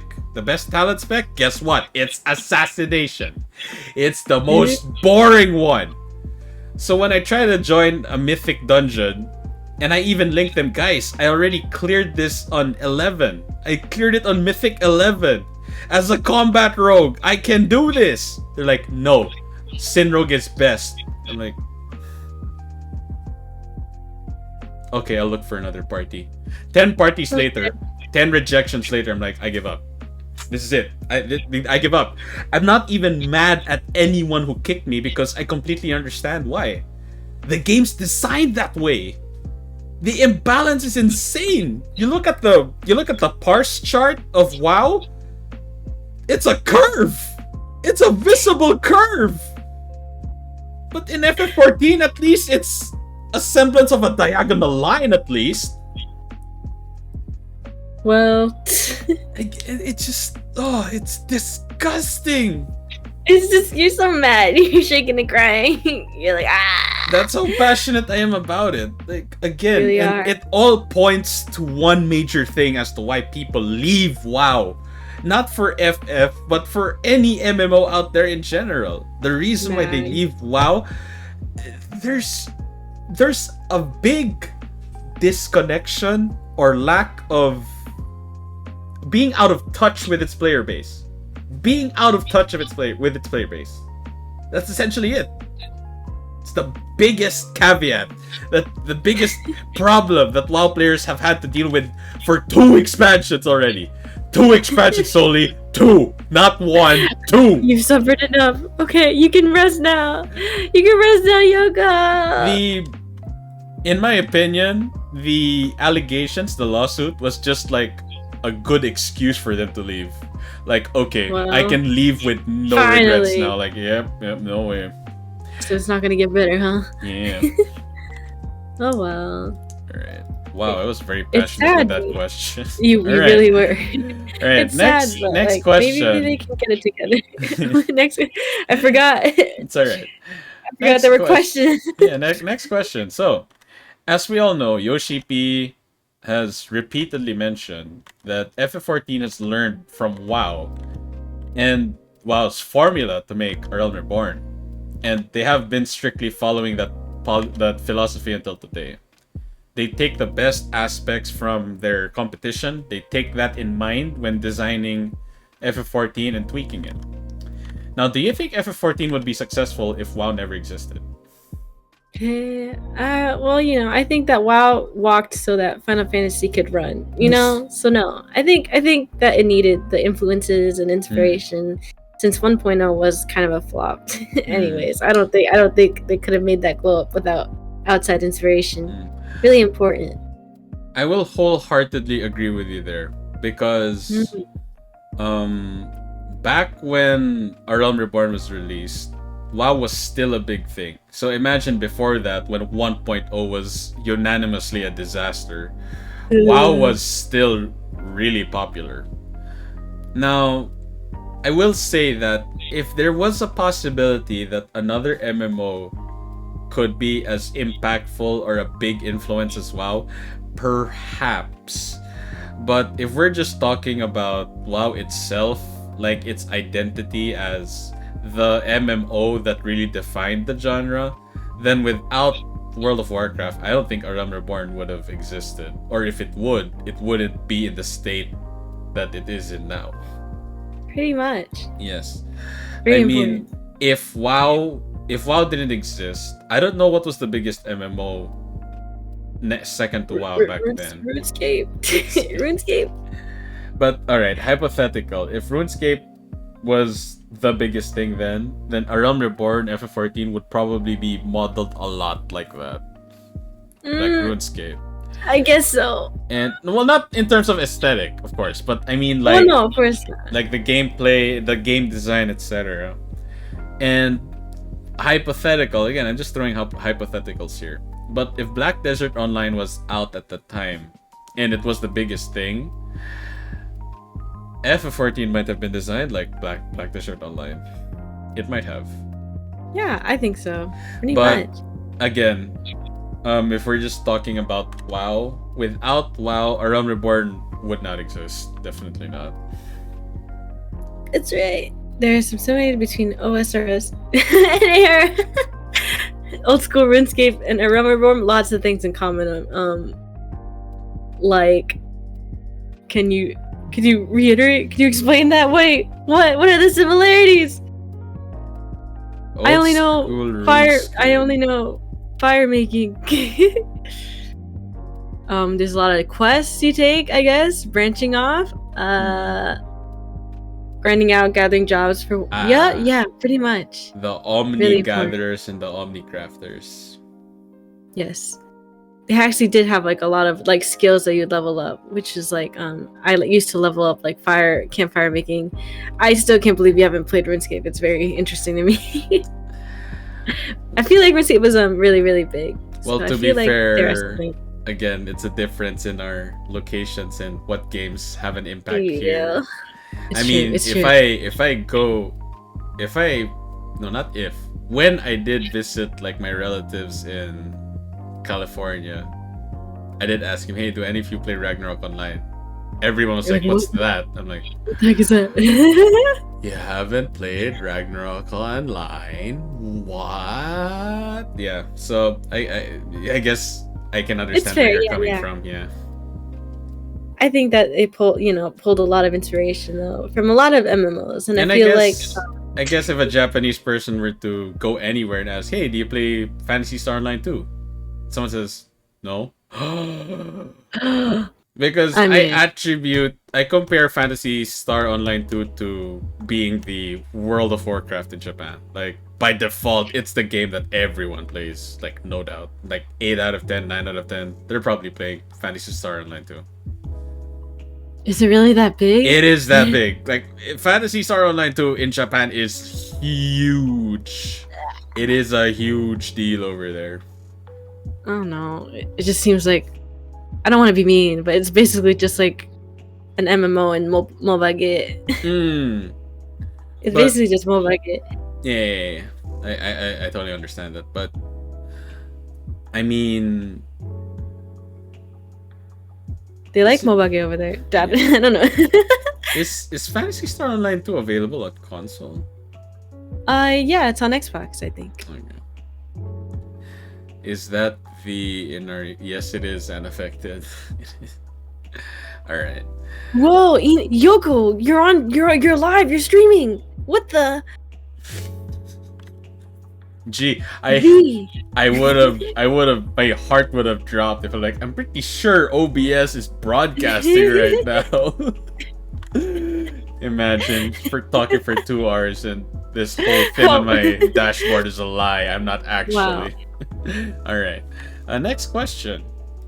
So, FF14 has this reputation for having something for everyone. What is this Yeah. something that it Cat provides for you? girls. Cat girls. I mean, actually, no. I love rating. I love rating. I love rating. I just feel like the rating is just so good. It's like it's like Volti always says that it's like marching band. It's like that, you know. It's a Everyone dance. cooperates together. Yeah, it's a dance. Yeah, a lot of my friends said that rating in F14 is like a dance, a choreographed dance. And I'm Yeah. like, actually, that is a Cat good girls are metaphor. for everyone. Cat girls are for everyone. I mean, pretty much every WoW streamer that has moved to FF14 is simping for Yashtola, or as Asmod Very important. intentionally pronounces it, Yashlada. I'm like, yeah, Very Asmod. important stuff. But honestly, my favorite WoW streamer right now is Rich Campbell. I saw him nerd out to Shadowbringers trailer because he finally reached Shadowbringers. I'm so happy he did. He had a hype train that ended with 2,000 new subs. I'm like, oops. Oh, why? The power of Shadowbringers.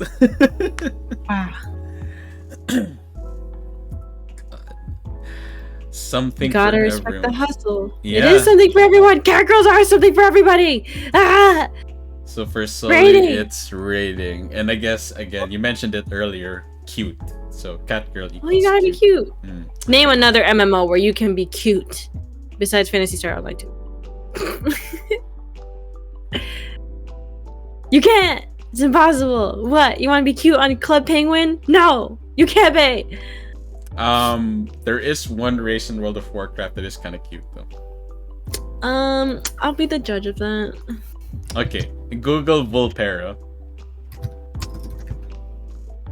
World of Warcraft Volpera, like Vulpera. Alright, let me look at this. It's like Vulpix, but you know, Volpera instead. I accidentally looked up a player. Oops. Volpera. What, you want me to be a friggin' you want me to be some kind of Star Fox character? You call that cute? It is kind of cute. It is kind of cute. Yoko. And hey, don't be dissing Star Fox. I am a Star Fox fan. I'm a hardcore Star Fox fan. I don't care. It's not cute. Hey, I won't disagree with you. Okay. I mean, if that's your opinion, I respect it. It's okay. It's okay, of course. I'll respect yours even if it's wrong too, Yoko. I mean, we all shrimp for husbandos and waifus, and even if we call them 10 out of 10, some people would say, nah, it's a 3 for me. Yep, even if they're wrong. Even if they're wrong, I'll still respect their decision. If anything, I'll just 6 out of 10 for this furry looking thing? Oh, Jesus Christ, you people are sick. Well, for me, I'm just like, if something is a 10 out of 10 for me, and for you it's not, I'm like, well, your loss. I'm not saying you not liking Volpera is your loss. No, absolutely not. That's not what I mean. It's just an more like my win, y'all. I don't know. it's just an arbitrary comparison. Okay, it's just an arbitrary comparison. It's not related. Right. But yeah, I mean, like, just a personal opinion. They are the cutest race. Like, you know. Okay, out of all of them, sure. Yeah, exactly. See, exactly. That that at least you can agree with me. Like, compared to every other race in WoW, they are the cutest race. If that's what you're dealing with. Okay. For FF14, what has provided me something for everyone? What's something? A little something for everyone. Okay. For me, it's two things. It has the best photo mode in an MMORPG. That's true. It's true. I have a folder here that's called FF14 Screenies, and it's nothing but cheapo screenshots. Some are edited, some are not edited. It's 7.5 gigabytes of photos. Cheapos, baby. And if you want to be precise, that's about 2,800 files of nothing but photos. Yikes. Yeah. And apparently my FC members think I am that good that they're like, you should commish. I'm like, okay, fine. And I did take commissions from my guildies that have like in-game weddings. Or like, yo, Yoko, can you take a picture, like a bunch of pictures for us, like pre-marriage ceremony or couple photos? Like, yeah, sure, okay, go ahead. And I'm just like, I charge 1 million gil for 2 hours of nothing but photos. What? 2 hours. Dude. 2 hours. 2 hours of taking nothing but photos that I do actually well. Now here's the thing. I guess. I don't even try to cheat them. I even tell them, if you want to make the most out of 1 million gil for 2 hours of nothing but cheapos, have a plan in mind so that everything is fast. Wow, this is like really real photography. Exactly. I don't want to cheat people as much as I'm like, well, if I don't let them prepare, they'll spend time like wondering where to go and, you know, think about what poses, what emotes to use, what location, what glam. And I'm like, haha, that spends time, which means that I can make the most out of, I can do less for 1 million gil. I'm like, that's unfair. That's bad practice. I'm like, no. To make the most out of it, have everything in mind. Where you want to take your photos. What's the theme of each scene? What's the glamour for each scene? It's like a job. This is really professional. Like I can even suggest for no fee, no consultation fee whatsoever. I will just Wow, no Kono, fuss. thank you for hosting. Kono is Prani Kono is a guildie of mine in F14. Wow, you have And redeemed. since yeah, I have already posture checked. Okay. Thank you. Ow. Oh, okay. Wait, so I can do this?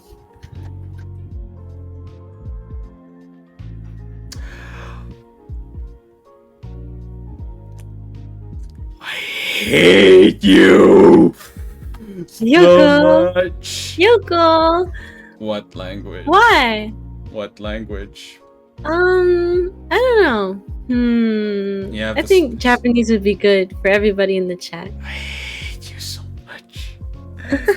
I hate you so much, and this just came when Kono hosted. Oh, the timing couldn't have been any better for you and worse for me. I hate you so much. Maybe you should have me on your show. I don't know. It seems like a you problem. I don't know. Anyways, whenever you're ready. Okay, I'll do it when I answer the next question. Okay. Alright. Do you think the day will come when people will ask if the next MMO will be the FF14 killer? Instead of the age-old question, is this the WoW killer? Well, I haven't really seen a lot of good competition for it as of late, though. But do you So, think I mean, that day will come where FF14 takes WoW's throne and everyone is like, is this the FF14 killer? Is this the FF14 killer? You think of that? course. I believe. I think that everything should I really think everything should deserves a baton pass. You know? I don't think that, one should crown forever and ever. We can only get better if we do new things. So I think that FF14 should get the crown. I mean, we're close, aren't we? Everything's lining up for FF14 to be nearly at the top. Okay, I guess I have to answer this in broken Japanese or. Yeah, go ahead. Oh, Yeah, go ahead. You just go ahead. love watching me suffer. Yeah, go ahead. Okay. その問題について、私は、ソリさんの意見に、賛成しますが、その日は少し遠いと思います。And don't worry, I'll translate this later. 少し遠いと思います。時間を考えれば、まあ時間に比べると、もう5年前あと5年前後少しだ、5年前後その問題が、その質問は、始まると思いますね。その質問は、この MMORPG は、ファイナルファンタジー14を倒できますかと思います。倒できますかと思いますかの質問の可能性があるんです。はい、私のゲストは笑っていますね。Hey, I understood that part. すごく楽しんでいますね。はい。このすごく楽しい。この可愛い船長が楽しんでいますね。Stop. No, I can understand that part, you know. でも本当ですけど、嘘ではありません。Why would you say that? 私は嘘つきではないです。ではないです。ひどいです。何 gotta be really low. 何がひどいですか？ Please. あなた No, の I can't こ keep とですか？ going. Why is your voice so deep, Yoko? 本当にフィストがストップミーですか？ What? 言ってDon't make me redeem it again, 言って Yoko. みろ。I can redeem. ちょっと待って。ちょっと待って。sorry, You could be doing this for 40 minutes, you know. ちょっと待って。何ポイントありますか？ I have 8,000 points. やめろ。やめてください、プリース。Stop. Just a minute. はい、そうです。少しちょっとa minute くだ please. I don't know. I'll think about it. No, it's okay. I'd like to understand you in a minute. Alright. Oh wait, it's been 5 minutes. Alright. Okay. So what I said basically is that you I might want to totally raise that. I totally agree with what Soli said regarding FF4, like the question of is this MMO going to be the FF14 killer? It is a possibility that they will come, but not anytime soon. Maybe 5 years from now, perhaps. But that's just a very like generous berth I'm giving to FF14. Who knows how Endwalker will play out? Like, a lot of people are insanely hyped up for Endwalker, and the fact that Endwalker ends the arc of Light versus Dark, and again, it's ending on 6.0, which means 6.1 onwards is whatever the new arc is gonna be. I'm excited to see that. So well, I'd like it to happen.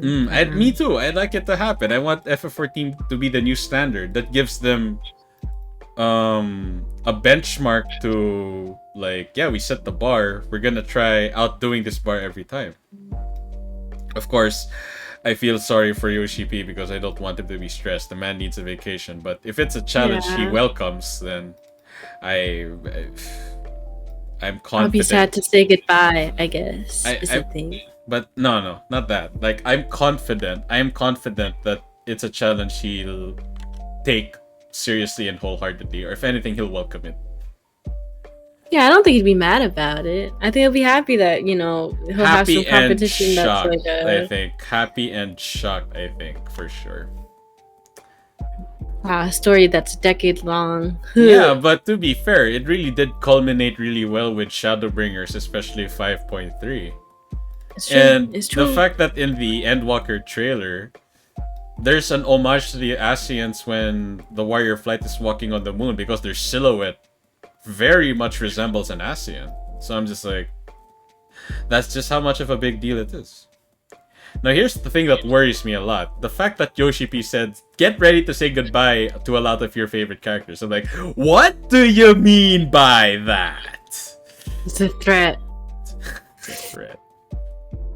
I'm very scared. Yeah, I'm very scared, but knowing what we've experienced in Shadowbringers, I can't lie. I'm very excited to see how it unfolds. I am scared, but I'm equally excited. I guess so. Alright. He kills your wall, you start again. Sorry, you what? redeemed wink twice. Okay, I'll wink. I was just spending points. There's a wink from my right eye. Here's a wink from my left eye. Wow, Kai. Okay. Cute. Wow, so cute. Thank you. Okay, final question. So if you were to meet Yoshi P, what would you tell him and what question would you ask him? And don't worry, you can enumerate. There's no limit to what you want to tell him or what you want to ask him. Hey, could you buff Warrior, please? Hey, could you buff Warrior again? Hey, I'd really appreciate if you buffed Warrior. Is that okay? Hey, can you buff Warrior? I really miss Warrior Stormblood. I really enjoyed that. Hey, can you bring back DPS stances for tanks? I would really like that.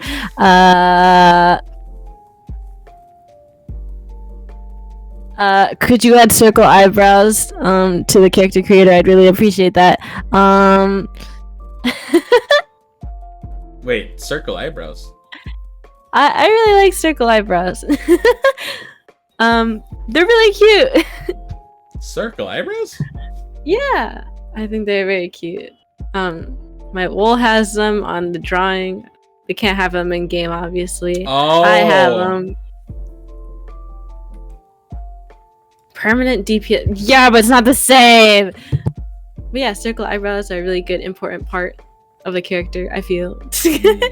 I really like some.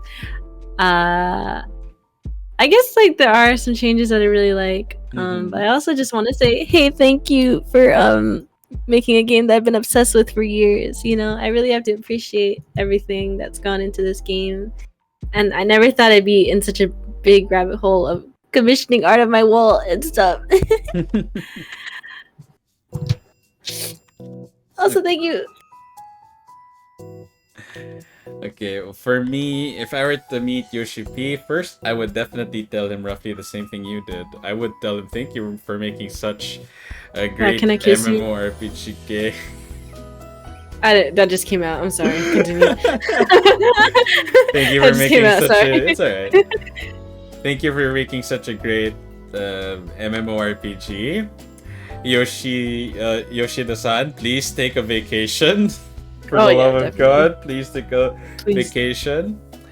But some of the questions I will ask now are something I would put in the live letter forums. Like, hopefully it gets asked. Every expansion, you seem to add 2 to 3 jobs. And we have a lot of jobs. Are we going to go to a point where you stop adding a job per expansion? Scary. It is a scary thought, but it does. You can't help but think about it. It is a lot to manage, yeah. It is a lot to manage, and while I'm not against diversity at all, diversity is generally a good thing. But when it's this diverse, it's very difficult to micromanage.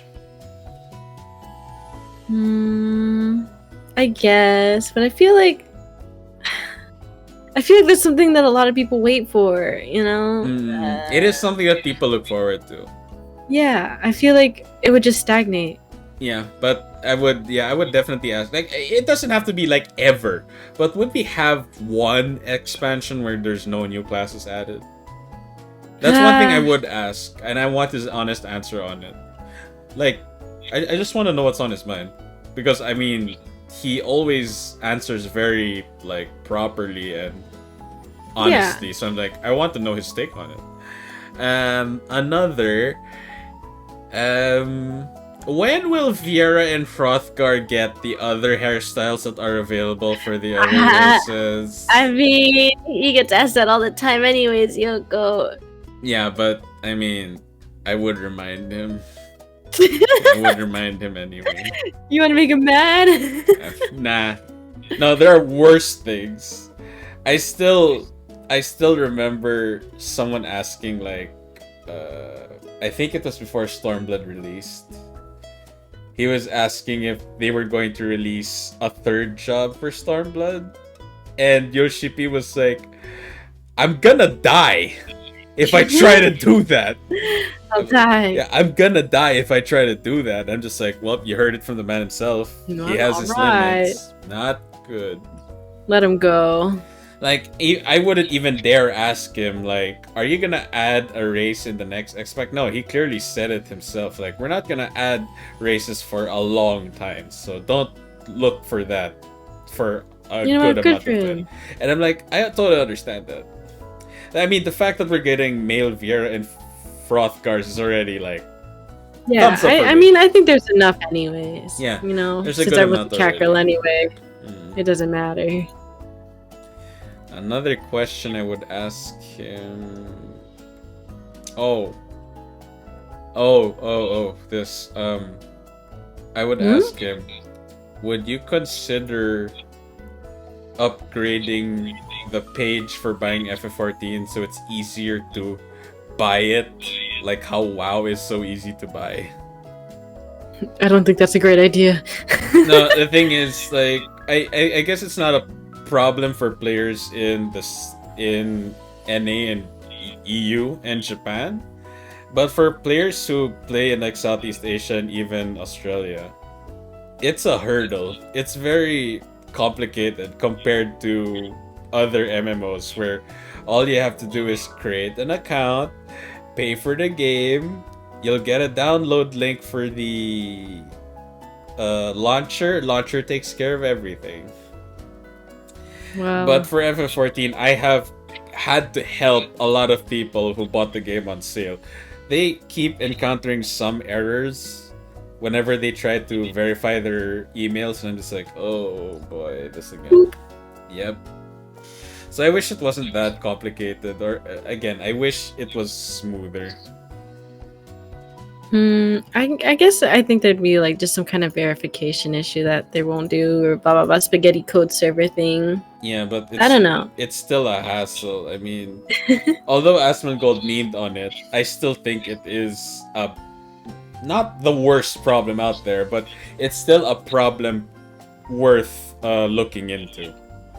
Because if Asmongold was 100% in character when he said it took him 2 hours to get the game, and I'm just like, oh my god, not many people have the patience for that. And I would have left. Yeah, I wouldn't have blamed people like, dude, I can't play FF14. Why? I can't verify my account. I've been trying for 2 hours just to buy this damn game. Like, oh crap. Well, shoot. I can't blame them. So I want people to play this game because I love it. It's so good. And I look at people like Rich Campbell, who's like, why haven't I been playing this game for years? I'm just like, yeah, now you know how everyone in FF14 feels when they ask a person like, yo, play this game. They're like, nah, I'm not playing that weeb shit. I'm like, don't know what you're missing, my dude. It's true. I guess it's hard to look past the weeb shit for some people, but really, come on, it's not that bad. It's a Japanese game too, you know. Yeah. Like, what do you expect? What do you expect? I mean, that's like saying, hey, do you watch anime? No, I don't watch that weeb ass. Dude, it's made in Japan. What do you expect? What did you want? What did you want? What do you expect? Jeez. Oh well. You win some, you lose some. I mean, there's a more reasonable way to say that. You could say, the art style is not my thing. Like, yes. That's a more reasonable take on it. Well, but when you say, they gotta say weeb shit. I don't want to play that weeb shit. Like, I get it. Anime is not for everyone, but what do you expect? This game was made in Japan. Well, I think everyone will succumb eventually. Just like Asmon and everyone else. Yeah, the fact that Asmon, who has, while in character, he has given weird takes but also honest takes on FF14, he was converted like pretty well. So I'm just like, if WoW's most loyal streamer can get converted to FF14, no one is safe. No one is safe. No one reasonable is safe because there's still unreasonable people out there. Yeah, Genshin's super anime. I don't think we're that anime, to be honest.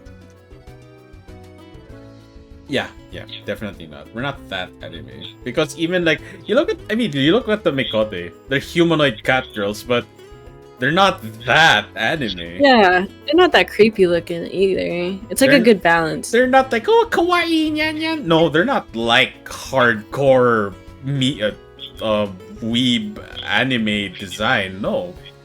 They're still like, tastefully designed. Like,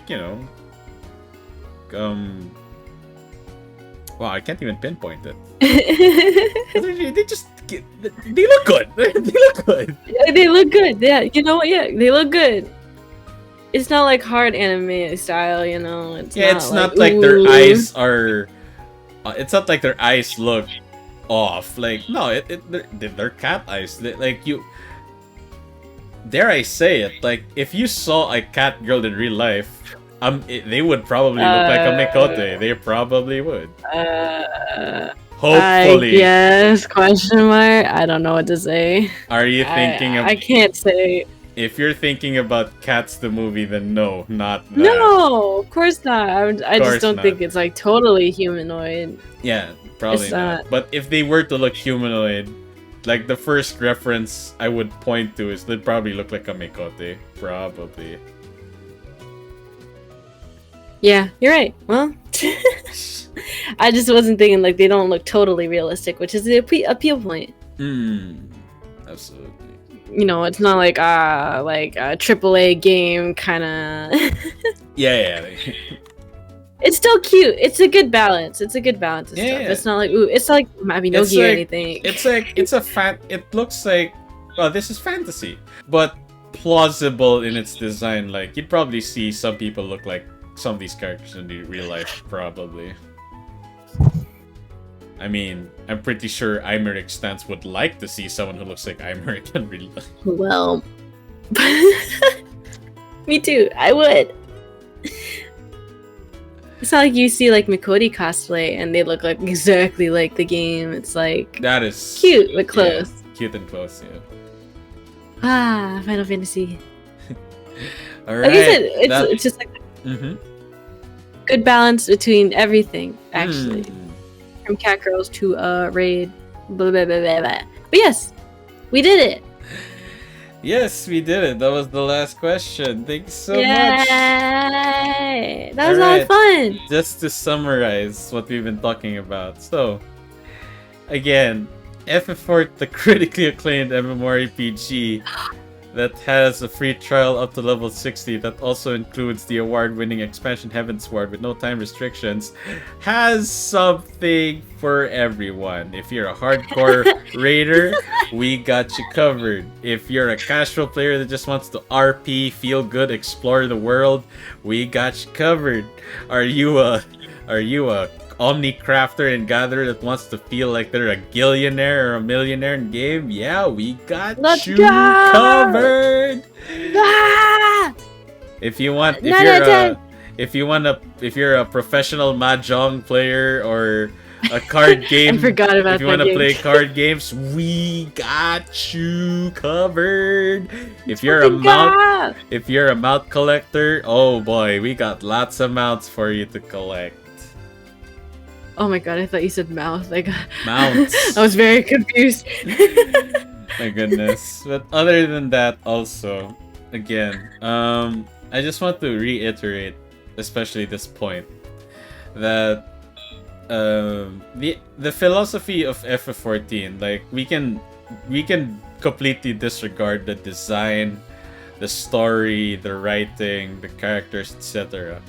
But the whole design philosophy of FF14, which is to respect the feedback and the thoughts of the player base as a priority, is something that not just MMOs, but game developers should really have in mind. Like, you have one of the worst MMOs ever released, 1.0, now being a threat. A threat to the king. A threat to the king of MMORPGs, World of Warcraft. Now, a handful of you might say, really, with the state of WoW in, that's not really a high. That's quite a low bar. But pretty much, I'm just like, well, that just says a lot more about WoW than it does about 14. Pretty much. But even before BFA, people were still talking about FF14. That says a lot. Alright. I didn't think they were ever so far behind. Yeah. Like, FF14, in my opinion, has been a steady climb. There hasn't been like a major down point, unlike WoW. They went down with Mists of Pandaria and Warlords of Draenor. Then they got back with Legion. And at the start of BFA, things started looking good. Then it has just been a downward spiral ever since then, which sucks. FF14, in my opinion, hasn't had that bad a feedback from players so far. So we'll see where it goes. Alright, before I end it, I want to hand over the red carpet for Soli. So, do you have any streams coming up or anything you want to promote on your end? Look at my cat girl. She's really cute. She's really cute. Isn't she really cute? Smug. It's very cute. She's very smug. She's very. I'm still planning my debut, but it should be soon. I hit 200 followers the other day. I'm very happy. Thank you. If you haven't, please follow me at Soli_CH for Soli channel. Thank you, Yoko, for having me on your show. I had a lot of fun. Yep, that's it. Thank you, Yoko. I had a lot of fun talking about Final Fantasy 14 with you. Yeah. Thank you for inviting me. FF14 nerds. But wait, you don't have any upcoming streams you wanna mention? Not at the moment. I'm still planning on my debut date, but I hope that it's soon. I'm dying. Okay. I'm just. Well, as for me, I'll just quickly. God, your model is really cute whenever you bob like that left and right. Oh, thank you. Alright, I just want to show my schedule for this week, which we did have. So, Monday, we were able to finish Bloodstained Curse of the Moon 2. Wednesday, I finished the investigation part of Case 4, so I'll get to the trial maybe a week or two after. I'll schedule that properly. Friday was day 1 learning Jack O, which was really fun to do. Really fun to do, and it was impromptu collab with Volt, which is really fun. Wow. And of course, today was Try and Talk episode 3.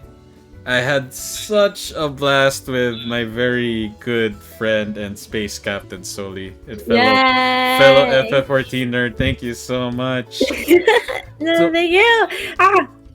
Now, because I didn't have a stream this afternoon, I will most likely have a guerrilla stream tomorrow. Please look forward to that.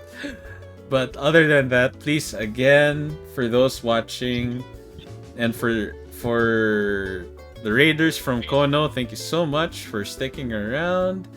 And please support our guest Soli as she schedules her re-debut.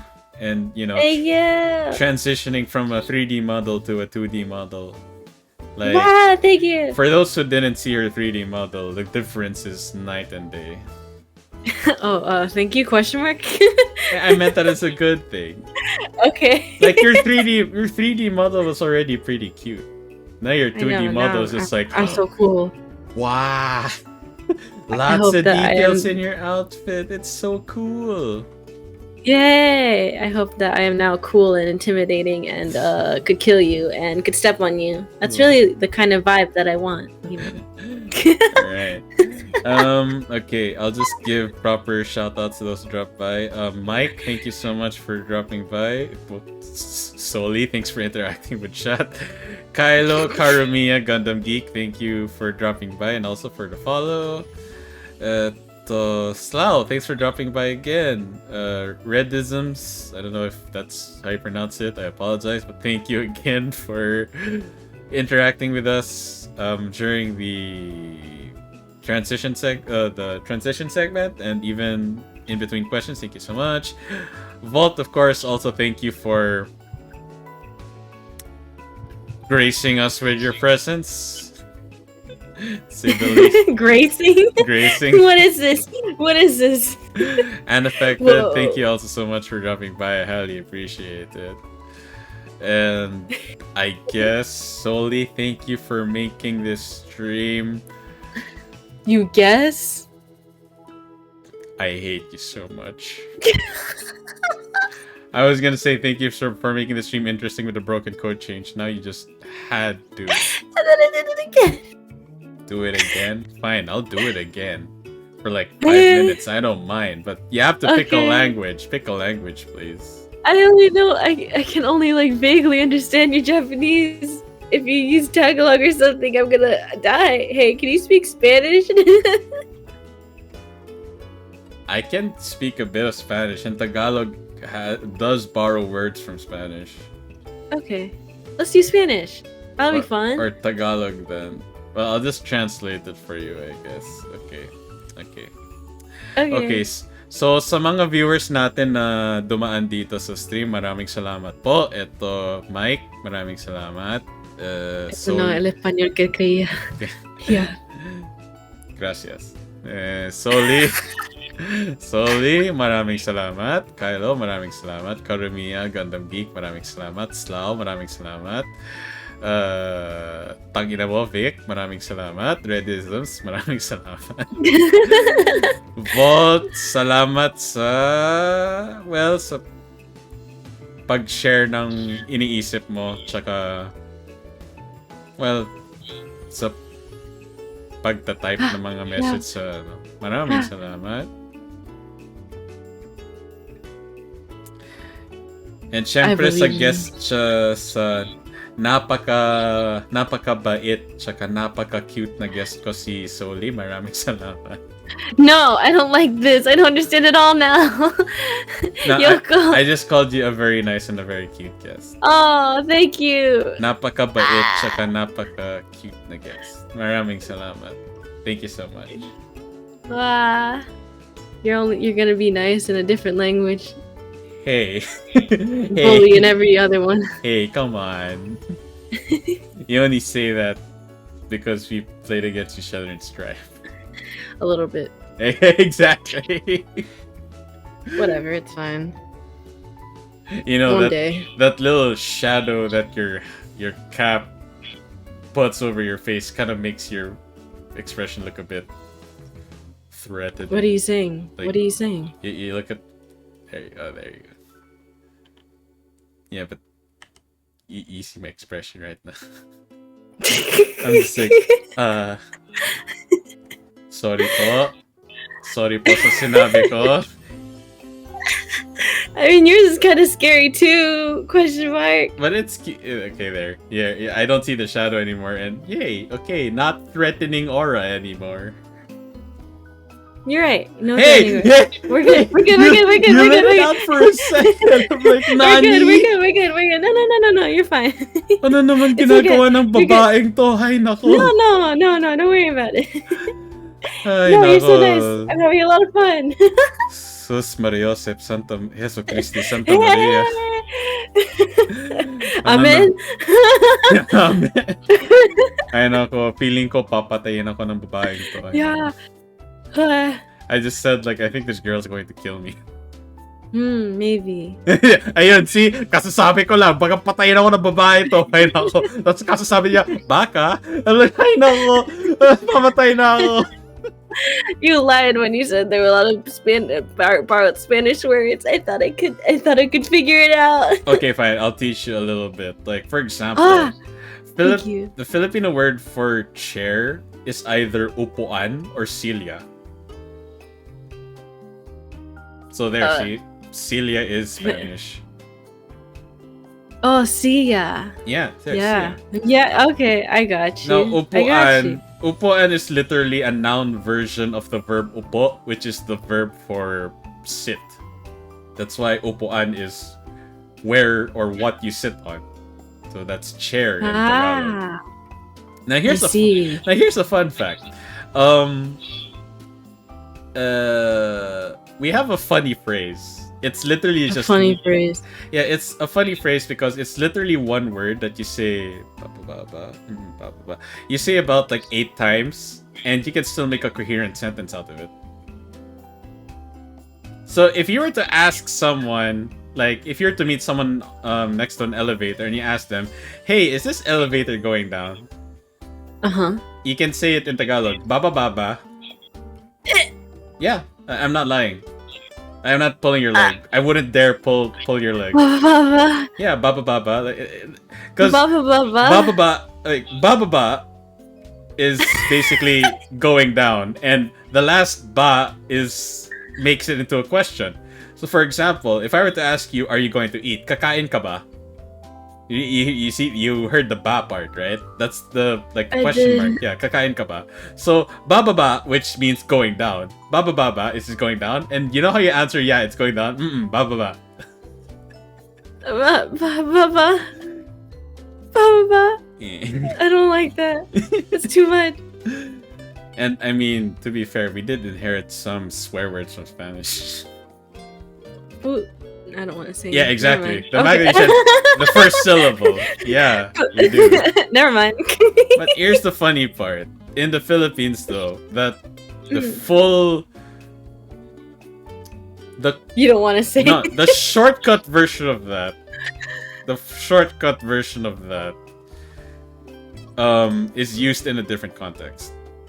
Like, you know how in English when you say fuck or shit, depending on the context, it can be good or bad. I guess so. Like, you know, wow, you're the shit, Yoko. Yeah, like fuck, you're so fucking good with Ram Lethal, Soli. Why does that feel like you're making fun of me? No, I mean it. I mean it. Okay. Why do you think when I DM'd you on Twitter? Why when I DM'd you, I was 100% honest. Like, you have the potential. It's already, you have the foundation. With a little tutoring, you can be a scary Ram. Not the guilty here. I meant it. I 100% meant it. Look, like, when it comes to fighting games and teaching other people about fighting games, I'm very honest and very frank, but reasonably so. Like, if I think, if I have a friend and they're trying out the character and I think it's not their style, I will frankly tell them, I don't think it's your style, but like, I'll of course I won't stop there. Like, maybe this is your style, or if you want to learn, like, you have to do like this and that. But when I told you that you have the foundation, your RAM is really good, I really meant it. You didn't know it or didn't notice it, but you were doing wall combos. Like, that's not something you just pick up immediately. Some people have to like experiment for that, but you picked up basic wall combos already. I'm just like, a little teaching, you'll be scary. And I mean it, just a little. Just a teeny tiny little bit of tutoring, you'll be a scary Ramlethal. I'm so touched. Thank you, teacher, for all your kind words. And again, let me reiterate, honest words. I mean it. I 100% mean it. I 100% mean it. Does this mean you can evaluate Volt very honestly? Of course. Yeah, I can. Volt's May has improved drastically since the first day I fought him. Wow. Drastically. I'll say that much. Drastically. He's using a lot of May's tools, not just like spamming dolphins. So yeah, I'm just like, again. But I will say this though, Soli. You have just based on the first fight, if I were to compare my first fight with Volt and then my first fight with you, the thing that struck the most was definitely my fight with you, because I'm like, Jesus, I'm like fighting myself. No. Because this aggression, this Disregard for my disregard for my safety and HP. My goal is to kill you. That's it. I don't care if I'm close to death. I'm still gonna try and kill you. I'm like, this is my playstyle. Like, if Soli was just taught a bit, she could be a scary ram. Really scary ram. You never give up. You have to never give up. Not just never give up. Like, I don't know if you picked it up, but whenever I play against you, I have to space myself because you're really unpredictably aggressive. Like, I think that, okay, after I do this string, she's gonna be a bit defensive. No, I get counter hit and I'm like, what? So yeah, if that aggression, if that reckless aggression was a bit more deliberate instead of like completely reckless, like trust me, you have a scary Ramlethal in your hands. I'm gonna do my best. Yes, if you just knew how to make it deliberate and a little bit more planned. Now, just because it's deliberate and planned doesn't mean it's boring. Absolutely not. You can still have a blast with Ramlethal, but if you just had a little bit of planning beforehand, I swear your Ramlethal can be a lot scarier than it is right now. It already is scary. Thank you, Yoko. I'm gonna do my best. I'm gonna study. I'm gonna get on right now. But yes, to you, Vault, also, I wholeheartedly mean this. You have improved drastically since the first day I fought you. Wow. You're using your make kits properly. Your execution could still use work, but you have the foundation for it. Like, you already have the right ideas in mind, not just unga bunga, I'll just throw out the dolphin when I feel like it. Nah. Like, you actually have plans in mind and stuff. I'm just like, oh boy. Whoa. Once he fine-tunes his Mei, yep. We have another... They're thinking. Yep, we have another scary main in our Wow. hands. I'm so touched. Wow. This would be fun. It makes me want to play. But I should probably go to bed. Well, since we're still kind of in the topic of Tagalog, is there anything you want to learn in Tagalog? I guess I never really thought about learning Tagalog. I only know I've only had like JP and stuff. Yeah, but is there any phrase or expression you want to learn in Tagalog? I mean, I only ever learning like curse words like everybody else. Well, you're it because you know Spanish. You already know one. All right, next one. Next swear word. The worst one. Well, I don't even want to say it. That's how bad it is. But the other variation, which is less serious, is just literally tang ina. Tang ina. Yeah, tang ina. What is it? Like, well, I'll say the full one. Putang ina is the full phrase, but the shorter version is a lot less threatening and can be taken in other contexts as well. So remember how I said, like, shit, this taco is really good. Like, fuck, your Ramlethal is really good. So those swear words are bad words on its own, but in the proper context, it's not like malicious or anything. Same goes for tang ina. And I guess by extension, puta. But tang ina is much less threatening. So if you wanted to say like, this pandesal is really good, tang ina ang sarap ng pandesal. Sarap is Tagalog for delicious. So yeah, you can say tang ina ang sarap ng pandesal. Or like you want to say that guy over there is really handsome. Tang ina ang guwapo ng lalaki niya. I gotta write this down. Tang ina ang ganda ng babae niya. Yeah, so saying, damn, that girl's really beautiful. Wow. I'm about to be flirting on the streets in the Philippines. With tang ina, dude, no. I'm about to go out on the town immediately. Put tag in a mall. Okay, can you type it? Okay, sure, no problem. To me, you can DM it to me. Alright. It's funny because don't put it out there. Yeah, you know, funny because Tang is an orange juice brand in the Philippines. Yeah. And I'm just like, why? I mean, it's just one word away from being a swear. You just add ina right after, which is mother. Tang ina is like that phrase. Put two and two together, you already know puta, so I don't have to explain it for you. Wow.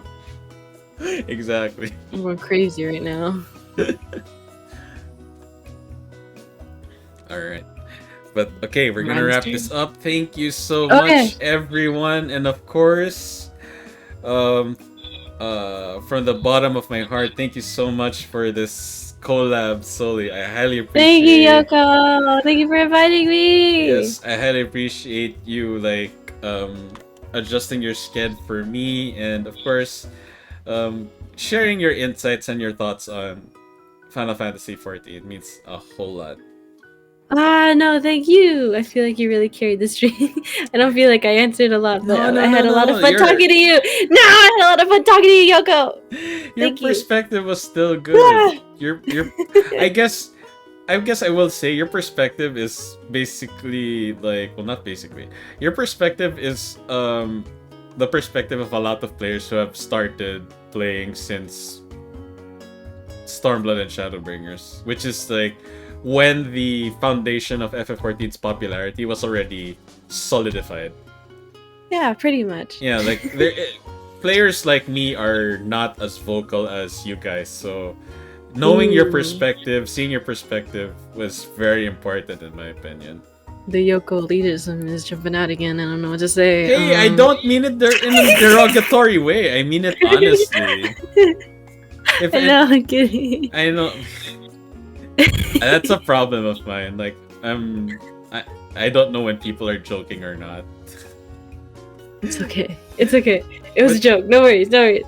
But yeah, like again, my goal for every stream, for every talk like this, is not to completely shit talk. No, I just want to bring things to light, put them in a better context, and make everyone understand. And I want everyone to benefit from what we share and our perspectives here. Yeah, I think it's really important to hear everybody out, especially since we're all playing the same game. Exactly. Let's collaborate. And I don't know, might be a long shot, but I don't know, FF14 collab when Endwalker releases. Wait, what? Why won't you tell me your character name? No, I'll DM you later. You wanted to be a surprise. Yeah. But like data center travel will be open in Endwalker. But okay, fine. Yeah, we can actually do some collabs. I can finally meet you, Vault, and the other VTubers that are also playing FF14. That'd be really exciting. Alright, Yeah, Savage VTuber raid when? I'd have to deal with 150 plus ping, but as a person who has had to play video games in the Philippines, that is a challenge I am very familiar with. Yeah, no worries. You can do it, I believe. Yeah. I guess when I'm sponsored by Exit Lag, I'll consider it. Exit Lag? Contact us. Contact us. Wow. Please. Did you get hit by an AoE you're sure you dodged? Well, maybe if you had Exit Lag. Yeah, that snapshot. Yeah, snapshotting, yeah. But yeah, either way, yeah, I'd like to finally, I'd like to do some kinds of collab, FF14 collabs with you, Vault, and other VTubers playing FF14. I think that would be fun. Yeah. I'm thinking of something like really casual, really fun.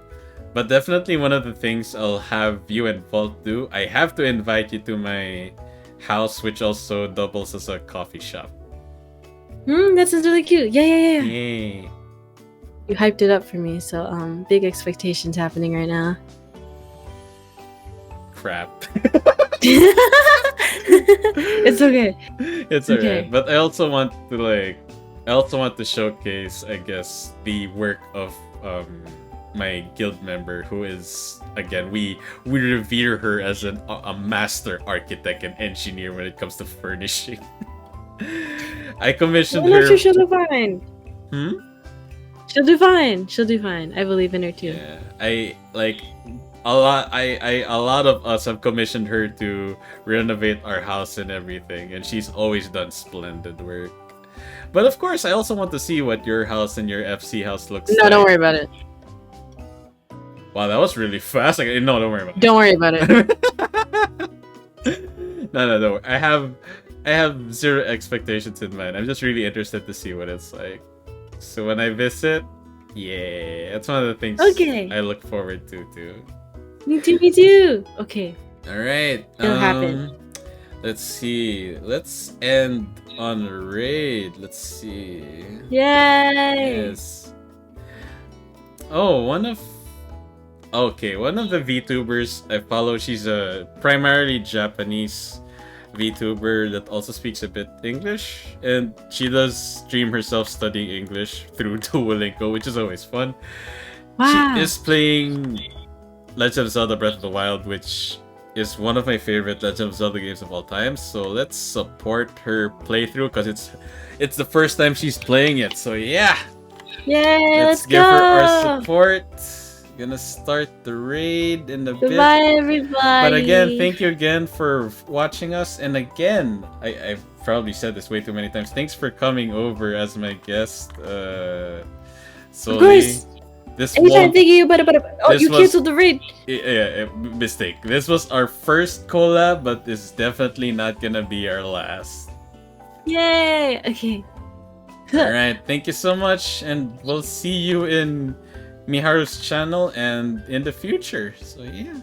No Okay, bye. no need for raid message, but if you want to, then go ahead. Like you can just say Foxtrot raid or Inari raid, it's alright. Alright, bye everyone! Bye bye!